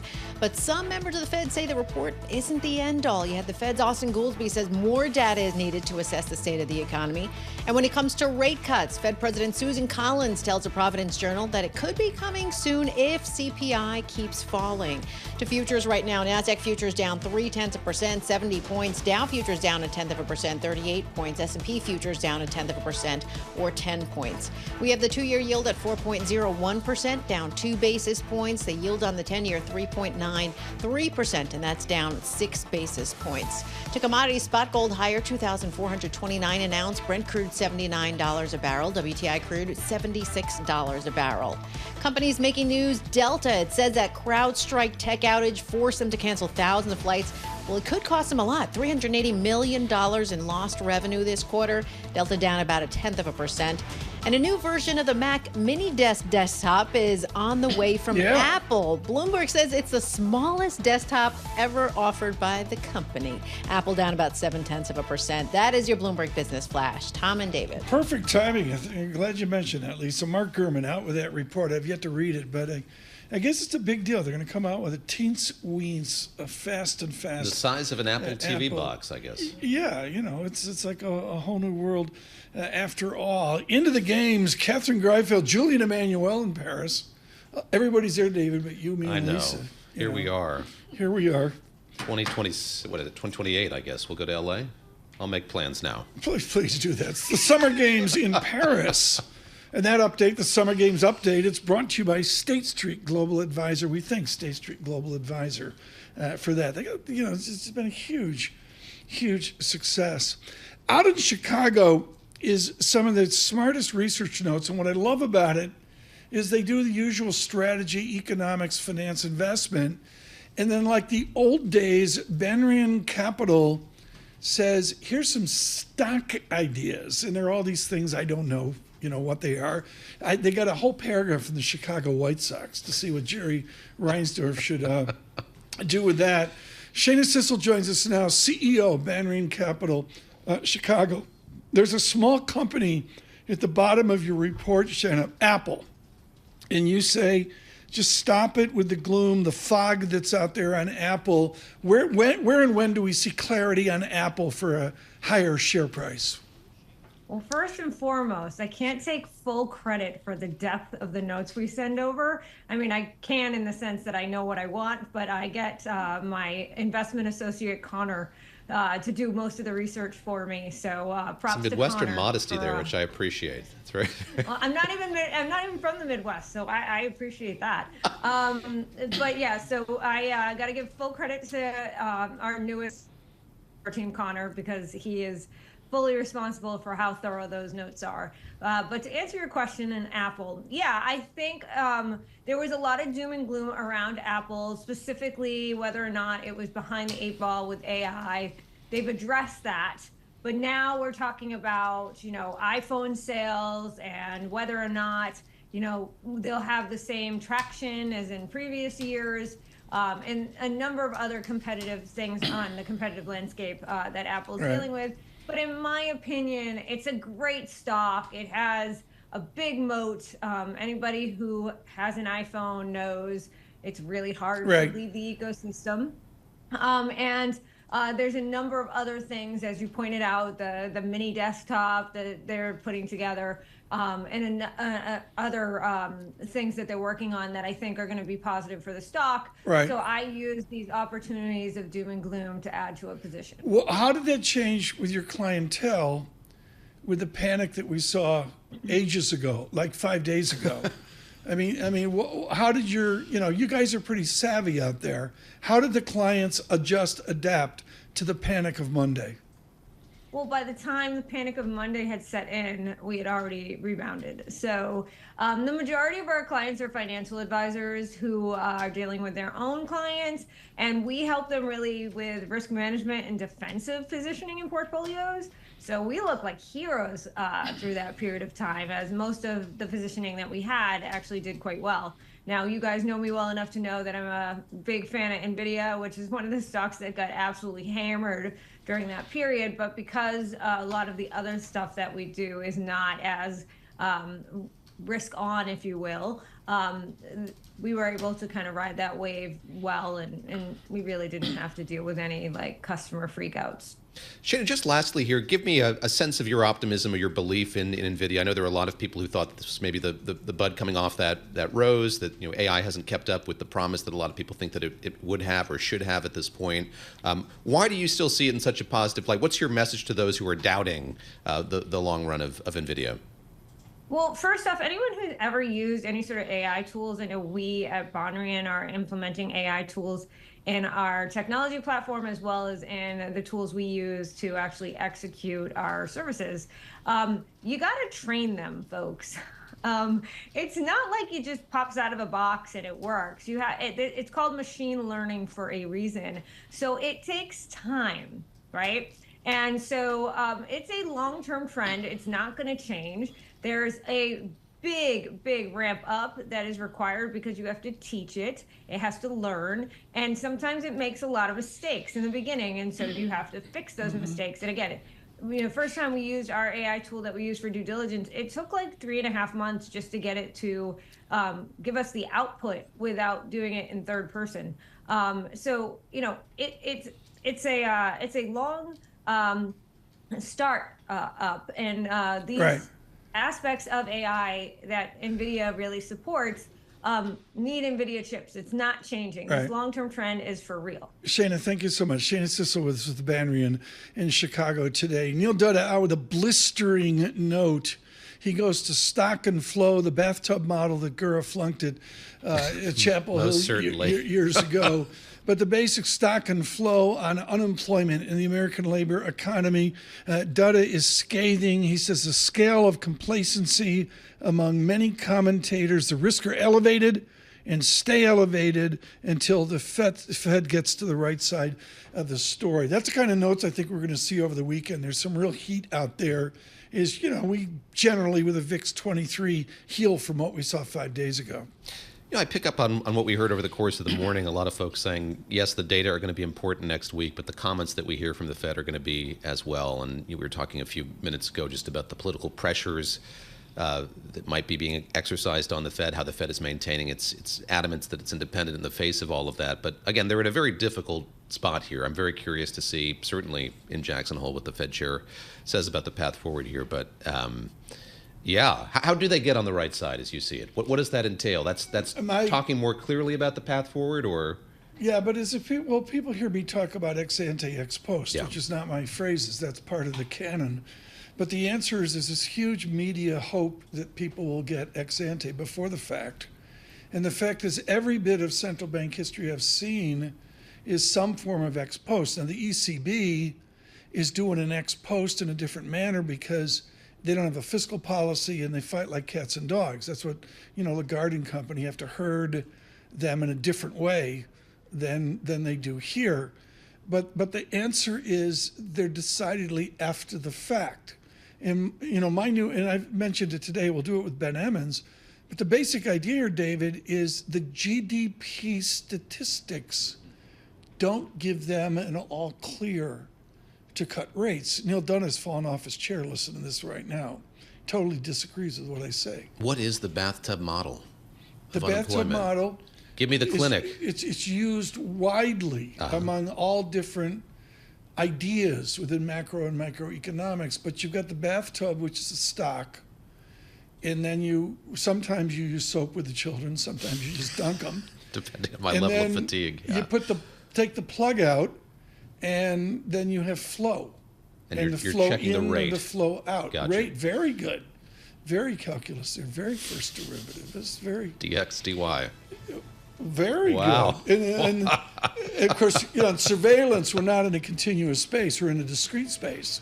Good morning, Tom Secunda. It is a discrete space. So here it is. Here it is, delta y, delta x. Calculus on an August Friday. Always a successful ratings reach. On YouTube, on Apple CarPlay, on Android Auto. Stay tuned. The Calculus Hour next. Markets, headlines, and breaking news 24 hours a day on Bloomberg Radio, Bloomberg Television, and the Bloomberg Business app. This is a Bloomberg Business Flash. In the Bloomberg Interactive Broker Studio, I'm Lisa Mateo alongside Tom Keene and David Gura with your opening bell report. Now, yesterday's jobless claim report, it gave the markets this good lift, helping the S&P 500 post its best day in nearly 2 years. But it seems to be losing its excitement a little bit. Futures have been falling all morning. How will the markets react to end off this trading week? Let's get right to it. We'll start with the S&P 500.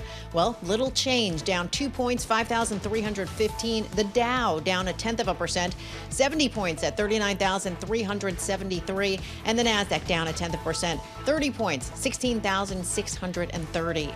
We go to the 2-year yield, 4.01%. That's down 2 basis points. The yield on the 10-year, 3.92%, and that's down 6 basis points. We have commodity spot gold higher, $2,431 an ounce. Brent crude, $79 a barrel. WTI crude, $76 a barrel. To currencies, we have the dollar weaker. Japanese yen up about 0.4% at 146.62 against the dollar. Bitcoin up more than 1% at 60,340. And at the open, I want to check in with Paramount. Their shares right now up 3%. It took that impairment charge of nearly $6 billion for its second quarter. There you go. That is your Bloomberg opening bell report. I haven't talked that much about it. We'll get to it here with David Gura in for Paul Sweeney. $15 billion in entertainment write-downs. We'll do that here in a bit. Ben Emmons is with FedWatch Advisors, and the problem is the note is not long. It's modestly of duration, but every sentence is worth reading. He has been particularly acute on the linkage of the festivities of Japan and Asia into what the Fed is and what the market will be. The Dow negative 77, as Lisa mentioned. I've got a yen 146.67, stronger yen today. Ben, there's a single sentence in your note where you need to see proof of concept, a weaker 148 yen. To be clear, we haven't got to the weaker yen you need. No, we haven't, Tom. Good morning. It's really an interesting dynamic, right? The yen is determining, I guess, where the Fed may be heading or not, at least from a market perspective, not from the Fed's perspective, because that's interesting. The last few days, all Fed speakers have come out, have not responded to what we saw happening on Monday, which I do think was a real distress point. But the yen seems to be central here. And yeah, it is the system that we're in. It's a leverage system. It is this yen carry trade that's been with us for many, many years. I think when I started working in the 1990s is when long-term capital management was pioneering that trade, and so the first unwind of that. So it again matters today, Tom. I think it really is about interest rate differentials and about monetary policy, and the yen is currently in the driver's seat. Well, let me rip up the script there because you went to 1998. Do you detect shadows or excessive leverage in the system that leads to the upsets of the 90s? To an extent, I do, because the positioning is substantially even larger than it was at that time with the data that we have today.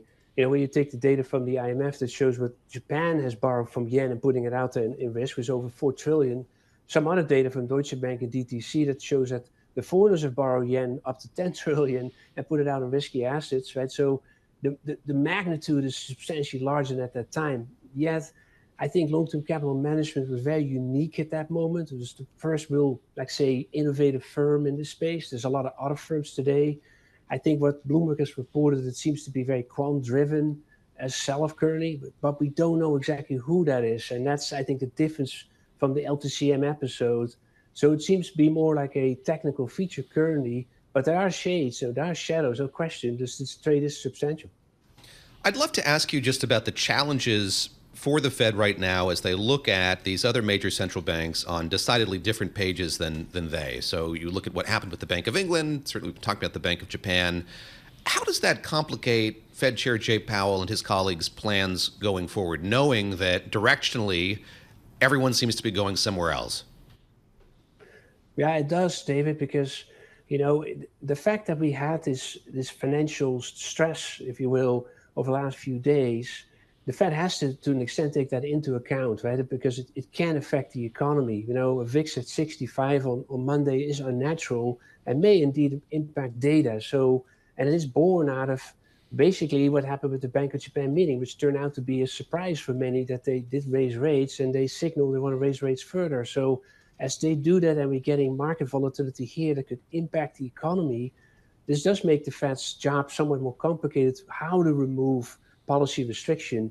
If you listen to Collins today as one example, or Goolsbee the other day, they all know that they can take off some of the restriction, but the push to get to that seems to be really driven by the markets on the one hand taking stock of volatility that could affect the economy, and the Fed being, okay, how much can we really do unless we just ignite more of this volatility because of removing it too fast, too quickly, and you get even more risk-taking. I think if you look at what happened from Monday till today, what's up so far, it's Bitcoin, it's cannabis, it's all these risky assets up about 8-10%, right, of one volatility shock. So it does show, as expectations for rate cuts are being really aggressive, that risk-taking really quickly comes back into the market. So the Fed has to walk that tightrope, and not a simple task.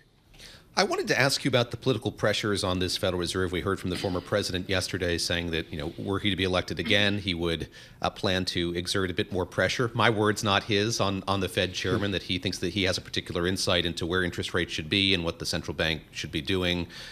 There's that element of political pressure. Then, of course, as we just near the election, it becomes more and more difficult, I think, for the Fed to escape the perception that it might be moving politically. What's your read on that, the purported political nature of the Fed here? And I think about this kind of in the swirl of that conversation about the potential for there being an intermediate cut. It does strike me that were there to be one, it would be closer to now versus when the election would be. Is that at all coming into the calculus, coming into the Fed's thinking at this point? I know we've heard the Fed chair push back so fervently against allegations that it might be swayed or moved or motivated by politics as we get closer to November. Yeah, in fact, actually, David, when he said that on the panel, I think it was either on Sintro or another panel, that he really made a real explicit point there saying we can cut rates in November because we're driven by this data, right? If the data warrants it, we will do it irrespective of the election. And I think he takes that position simply to having the flexibility to lower rates if the economy really is asking for it. But yet this politicization, as you mentioned, is really close here now. I mean, everybody's watching this very carefully, and we know this window for the Fed to act here is very narrow. And so why markets are calling for intermediate cuts, right? That's, I think, one of the main reasons why that is. And so, it's going to be continued pressure on the Fed politically, and Trump just ramped it up last night, very clearly. Ben, before Monday, I thought Jackson Hole would be, lovely. Lisa Bramwitz would go canoeing, hit a trout over the head with her paddle and all that. All of a sudden, it's got substance. Let me rephrase. What would you like to hear from Jerome Powell at Jackson Hole? I think, like anyone, you do find you want to have some level of forward guidance, right? That we're getting more clarity on, that they really are making this step forward because they feel that they really have got to the point that policy restriction has gone far enough to not do more collateral damage than may already have been done. Because we can tell from the employment data, a year ago, 5.9 people were unemployed. Today, 7.1 million, right? So in a year's time, more than 1 million people being unemployed for a longer period of time does show the impact from their restrictive policy. So the guidance is really important, Tom, I think. And this conference is about the transmission of monetary policy and the effectiveness of it. Right. So that's, I think, plays into that discussion that he will highlight, right? And we know how Jackson Hole can function as a platform for policy signals. So it could well be happening that he does give us guidance. Ben Emmons, thank you so much. FedWatch Advisors this morning here, an eventful moment. I'm looking at the 10-year real yield, really fixed it, 1.82%, but certainly a higher yield across a healing week. With our news in New York City, John Tucker. All right, Tom, David, Lisa, tropical depression Debbie draped across the Virginia-West Virginia border early today, and had finally picked up speed as it threatens to sweep through upstate New York and across northern New England and southern Quebec through Saturday. Bloomberg meteorologist Rob Carolyn says a tornado watch has been extended from the Washington area into northern New Jersey. There's turning in the atmosphere, so any of the thunderstorms that fire up through 2 o'clock this afternoon, they do have the potential for some rotation and the ability to produce some weak tornadoes, so that's why we're concerned in the corridor stretching from northeastern Virginia right up through eastern Pennsylvania and into western New Jersey. Debbie, which first came ashore in Florida as a hurricane on Monday, has killed at least 7 people and pushed more than 100 rivers into flood stage. Former President Trump says he's agreed to 3 debates with Vice President Kamala Harris next month. Trump had previously suggested he didn't see a need to debate Harris, but in an hour-long news conference at Mar-a-Lago, the former president saying he wants to debate her September 4th on Fox, September 10th on ABC, and on NBC September 25th. I just look forward to these debates. I think it's very important that we have them. I hope she agrees to them. After former President Trump's news conference, Vice President Kamala Harris said she already has agreed to at least one of them. I'm glad that he's finally agreed to a debate on September 10th. I'm looking forward to it, and hope he shows up. But a Harris campaign official says the vice president won't agree to an earlier debate on Fox. The campaign says it'll discuss further debates if Trump appears at the ABC debate September 10th. A third teenager has been arrested in connection with a foiled attack on a now canceled Taylor Swift concerts in Vienna. The 18-year-old taken into custody after allegedly being in contact with the main suspect. Authorities say the plot appeared to be inspired by Islamic State and Al-Qaeda. Investigators found bomb-making materials at one of the suspect's homes. Officials say the suspect confessed to planning to kill as many people as possible outside the concert venue. 3 sold-out concerts were canceled this week because of the plot, devastating Swift fans from across the globe.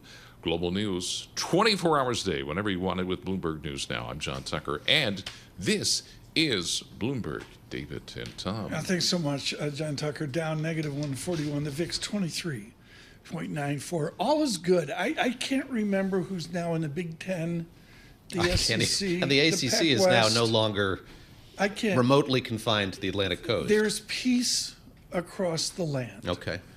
November 30th. There are things that continue. Yeah. Purdue, small school. Heard of it.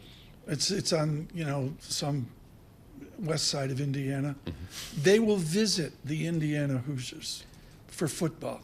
In Bloomington? Yes. Okay. Purdue, Indiana, in a football. Do you have an allegiance to either team? I have a contractual allegiance, and I am told to boil her up at a high level. But, coming up, we're going to talk the academics into the season. It's that time. It is. I mean, when do your kids go back? Not till after August Labor 15th? Day. But I think that we're an anomaly. I think I grew up in the South, and I would have been back in school weeks ago now. What's this week? Totality. That's the word this week. Yeah. Totality. I was talking about the totality of the lack of reading of the summer reading list. Oh, yeah. Last night. What do we have? A lot of fiction, nonfiction? We're very good. We're very Hemingway this year. Okay. Which I said is good. She goes, I don't want to read Hemingway. Afterthought goes, I don't want to read it. I said, Hemingway shorts. Yes, say thank you. It is. They're not giving you War and Peace. Faulkner next summer. Yeah. Yeah. There we are. So that's your, it's there. Lisa, is anybody at the Mateo house, or we got summer reading list going, or? She did, and one of the books actually on the summer reading list was a biography about Bruce Springsteen. Oh, wow. Some great literature. That's from the canon. And she said, who is this Bruce Springsteen guy? Oh, no. And I said, Are you kidding? No. She's been kicked out of New Jersey. That's out of the family. Yes. We'll have to see. Anyways. Waiting for the Bon Jovi biography. Yes, I know. That's out on streaming. Is it? It's actually really interesting. Yeah, I passed the Bon Jovi service station on the Garden State Parkway. Did you? That's not true, is it? Oh, it is true. In New Jersey, we name our service stations. And there's after an Auntie Anne's and our favorite sons and daughters. Yeah, well, we don't have that's time how we to honor them. The way he developed his first single is iconic. This only could happen in New York City. It's very cool. Would you like to comment on the Bon Jovi effect of the New Jersey economy? Well, I see him taking out his trash every week or so. Oh, yeah. Very good. The Bloomberg Bon Jovi report. Next week, look for that from John Tucker. Right on the screen, good morning. This is Bloomberg Surveillance. Markets, headlines, and breaking news 24 hours a day on Bloomberg Radio, Bloomberg Television, and the Bloomberg Business app. This is a Bloomberg Business Flash. The From the Bloomberg Interactive Broker Studio, I'm Lisa Mateo. A wild week for markets, ending with losses on Wall Street. The S&P 500 is on track for a fourth straight week of losses. Traders remaining cautious. At Bank of America, Michael Hartnett says the turbulence in global financial markets, well, it's yet to reach proportions that would signal worries about a hard economic landing. Right now, we have the NASDAQ down 0.2%, 44 points. The Dow down 0.3%, 154 points. The S&P 500 down 0.2%, or 14 points. We have the 2-year yield at 4.03%. That's little change. And the yield on the 10-year, 3.93%. And that's down 5 basis points. Moving the markets, Sweet Green, it's up 24%. Served up a sales increase of 9% for the latest quarter, well above expectations. Expedia up 7%. Better than expected results, but it did warn of softening travel demand. And finally, TSMC, that it is down about 0.5%. Revenue jumped 45% in July from a year ago. Strong demand for AI chips. That is your Bloomberg Business Flash. Tom and David. Lisa, thank you so much. Greatly appreciate it. Well, on YouTube, you can tell she's wearing red. There is no other color wardrobe in her closet. Joining us now, Pamela Whitten, president at Indiana University, the executive producer of Bloomberg Surveillance with John Farrow, is a sterling graduate of Kilroy's at Kirkwood. Didn't know that. At Indiana University. Joining us now, Pamela Whitten. Pamela, there are two sides to every university across this nation. And for you, it's Hoosier hysteria on October 18th to get back to the cadence of a campus, the academics, your world-class theater department, all the engineering you're doing, and also what occurred on Dunn Meadow last year and the huge battle you had with faculty over a rhetorical moment. Is Indiana University calmer as you go into the fall term? Well, good morning. Good morning. Thanks so much for the chance to talk about Hoosier Nation at IU. Like all universities, we across the U.S., we've all experienced the opportunities and the challenges of everybody expressing themselves in ways that are important to do to respect the opportunity for free speech. And at IU, that's a value we have. It's a value we'll continue to have. But we also recognize that we've got to do that balanced with making sure everybody is safe and that university operations are not disrupted. So we did some really good collaborative work over the summer across our campuses with all constituents.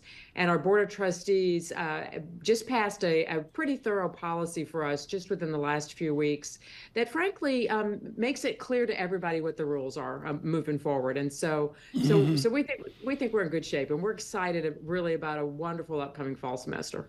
President Whitten, let me ask you about the thanklessness of being a university president. I note that there are a lot of openings at campuses across the country right now, and so many of them, including my alma mater, Cornell, have decided they're going to postpone that search for a couple of years, maybe till the dust settles, maybe until people think that these jobs have more appeal. Could you speak to that, just the way that this job has changed and the pressure that you and others in your position are under at this point? It is a different environment, a different atmosphere where you've got vociferous alumni, students speaking up. You have a lot of constituencies that you have to appeal to, and I wonder if you could just speak to the challenges of that and why, despite all of that, this is still a job that you so evidently love. Well, you're right. Higher education has changed a lot in the last couple of decades. I've been in higher ed since the 90s when I started my career as a good old college professor and just love that time as well. But the world has changed, right? And so what we see and we face in terms of strong opinions and challenging ways things are communicated and the way, misinformation moves around social media, et cetera, I don't think we're that different than any other place, frankly, around the world as well. And it's always about the North Star, right? If you love the opportunity to shape and to set a vision for preparing students for just incredibly wonderful lives professionally and personally, then you want to be in higher education. If you love the opportunity to shape the direction of research and discovery that changes lives, you want to be in higher education. And from the perspective of IU, if you recognize, as the state's flagship institution, and I really believe in public higher ed personally as well, and the role the flagship plays Right. in making sure your state, in our case, Indiana, is a better place to live, you want to be in public higher education. So it's about keeping your eye on the prize and recognizing that in the end, there are Right. common outcomes that we really all want. You lead in your note with this disease that's out there that kids are just floating through. That's a phrase my mother used years ago. Now, you had a guy named Bullard who took a PhD at Indiana University, and he's at another school a bit north, I think. Can't remember what school James Bullard's at right now. But Pamela, the laureate Eleanor Ostrom, who I was honored to speak to the day she won the Nobel Prize, is about the rigor of Indiana economics. Tell us how you're bringing rigor to economics and how you're crowbarring undergraduates into, hey, it's not a party school, you're here to study. So first of all, I have to make sure that you are clear, because most people aren't, on the breadth of Indiana University. So we are actually Indiana University in Bloomington, 47,000 students. We're now IU Indianapolis Research University in Indy, another 25,000 students. 5 regional campuses, 2 sub-regional campuses. The biggest medical school in the country is at IU. Is Purdue, I have to interrupt, is Purdue a regional campus of Indiana University? Well, I think it probably wishes it. Okay. There we go. Continue on the rigor that you're demanding. And so we have different campuses with different missions and different types of students as well. And as our students come in, we've really upped the game for them in terms of expectations when they study. But also, we own a lot of that ourselves, and we recognize that you really have to be forward-thinking in addressing how students need to learn moving forward. It can't just be the traditional old-fashioned way in the classroom. So, for example, we have agreements with almost 9,000 partners to make sure that our students are engaged and have opportunities not only inside the classroom, but outside the classroom, so they're career ready when they move forward. We just announced a new co-op program. You're probably familiar with the Kelley School of Business, truly a gem, one of the best in the country. If you come to Kelley in Indianapolis now, you can study in a co-op, which is an opportunity to work with business throughout our state and beyond, which is just amazing. So we are expecting them to come in ready, but we want to own making sure they have an amazing experience as well. Pamela Whitten, Indiana University, thank you so much for joining Bloomberg Surveillance today. Really greatly. She said go Hoosiers there at the end. I don't know if you caught that. She did. I missed that. Send that to Rachel. Okay, we'll do that.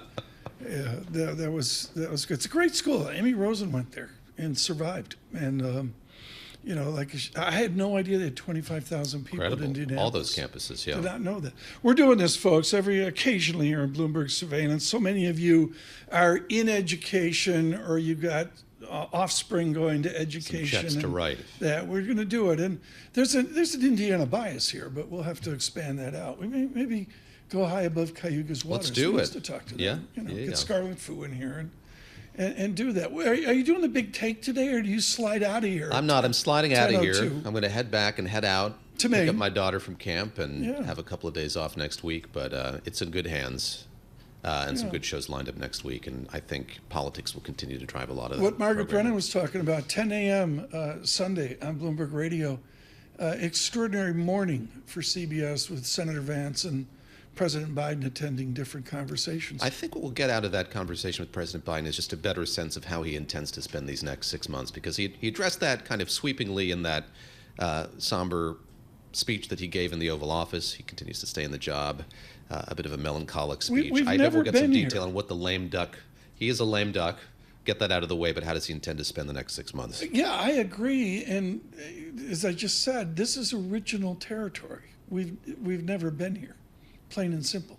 And all of us. We see him continuing to work with leaders in the Middle East. I think that the thing that he wants is to broker some sort of deal for Middle East peace, which we should all, of course, be behind. But we'll see if that's the thing that preoccupies him over the next half year. Lester Flatt. Scruggs. I mean, they did it. What a paycheck the Beverly Hills was for that. Yes. Always fun to do this, Tom. It's good. You didn't bring your fiddle. No. Flatt and Scruggs, iconic from the 60s. Poor mountaineer barely kept his family fed. And then one day he was shooting at some food, and up through the ground come a bubbling crude. Oh, black gold, Texas tea.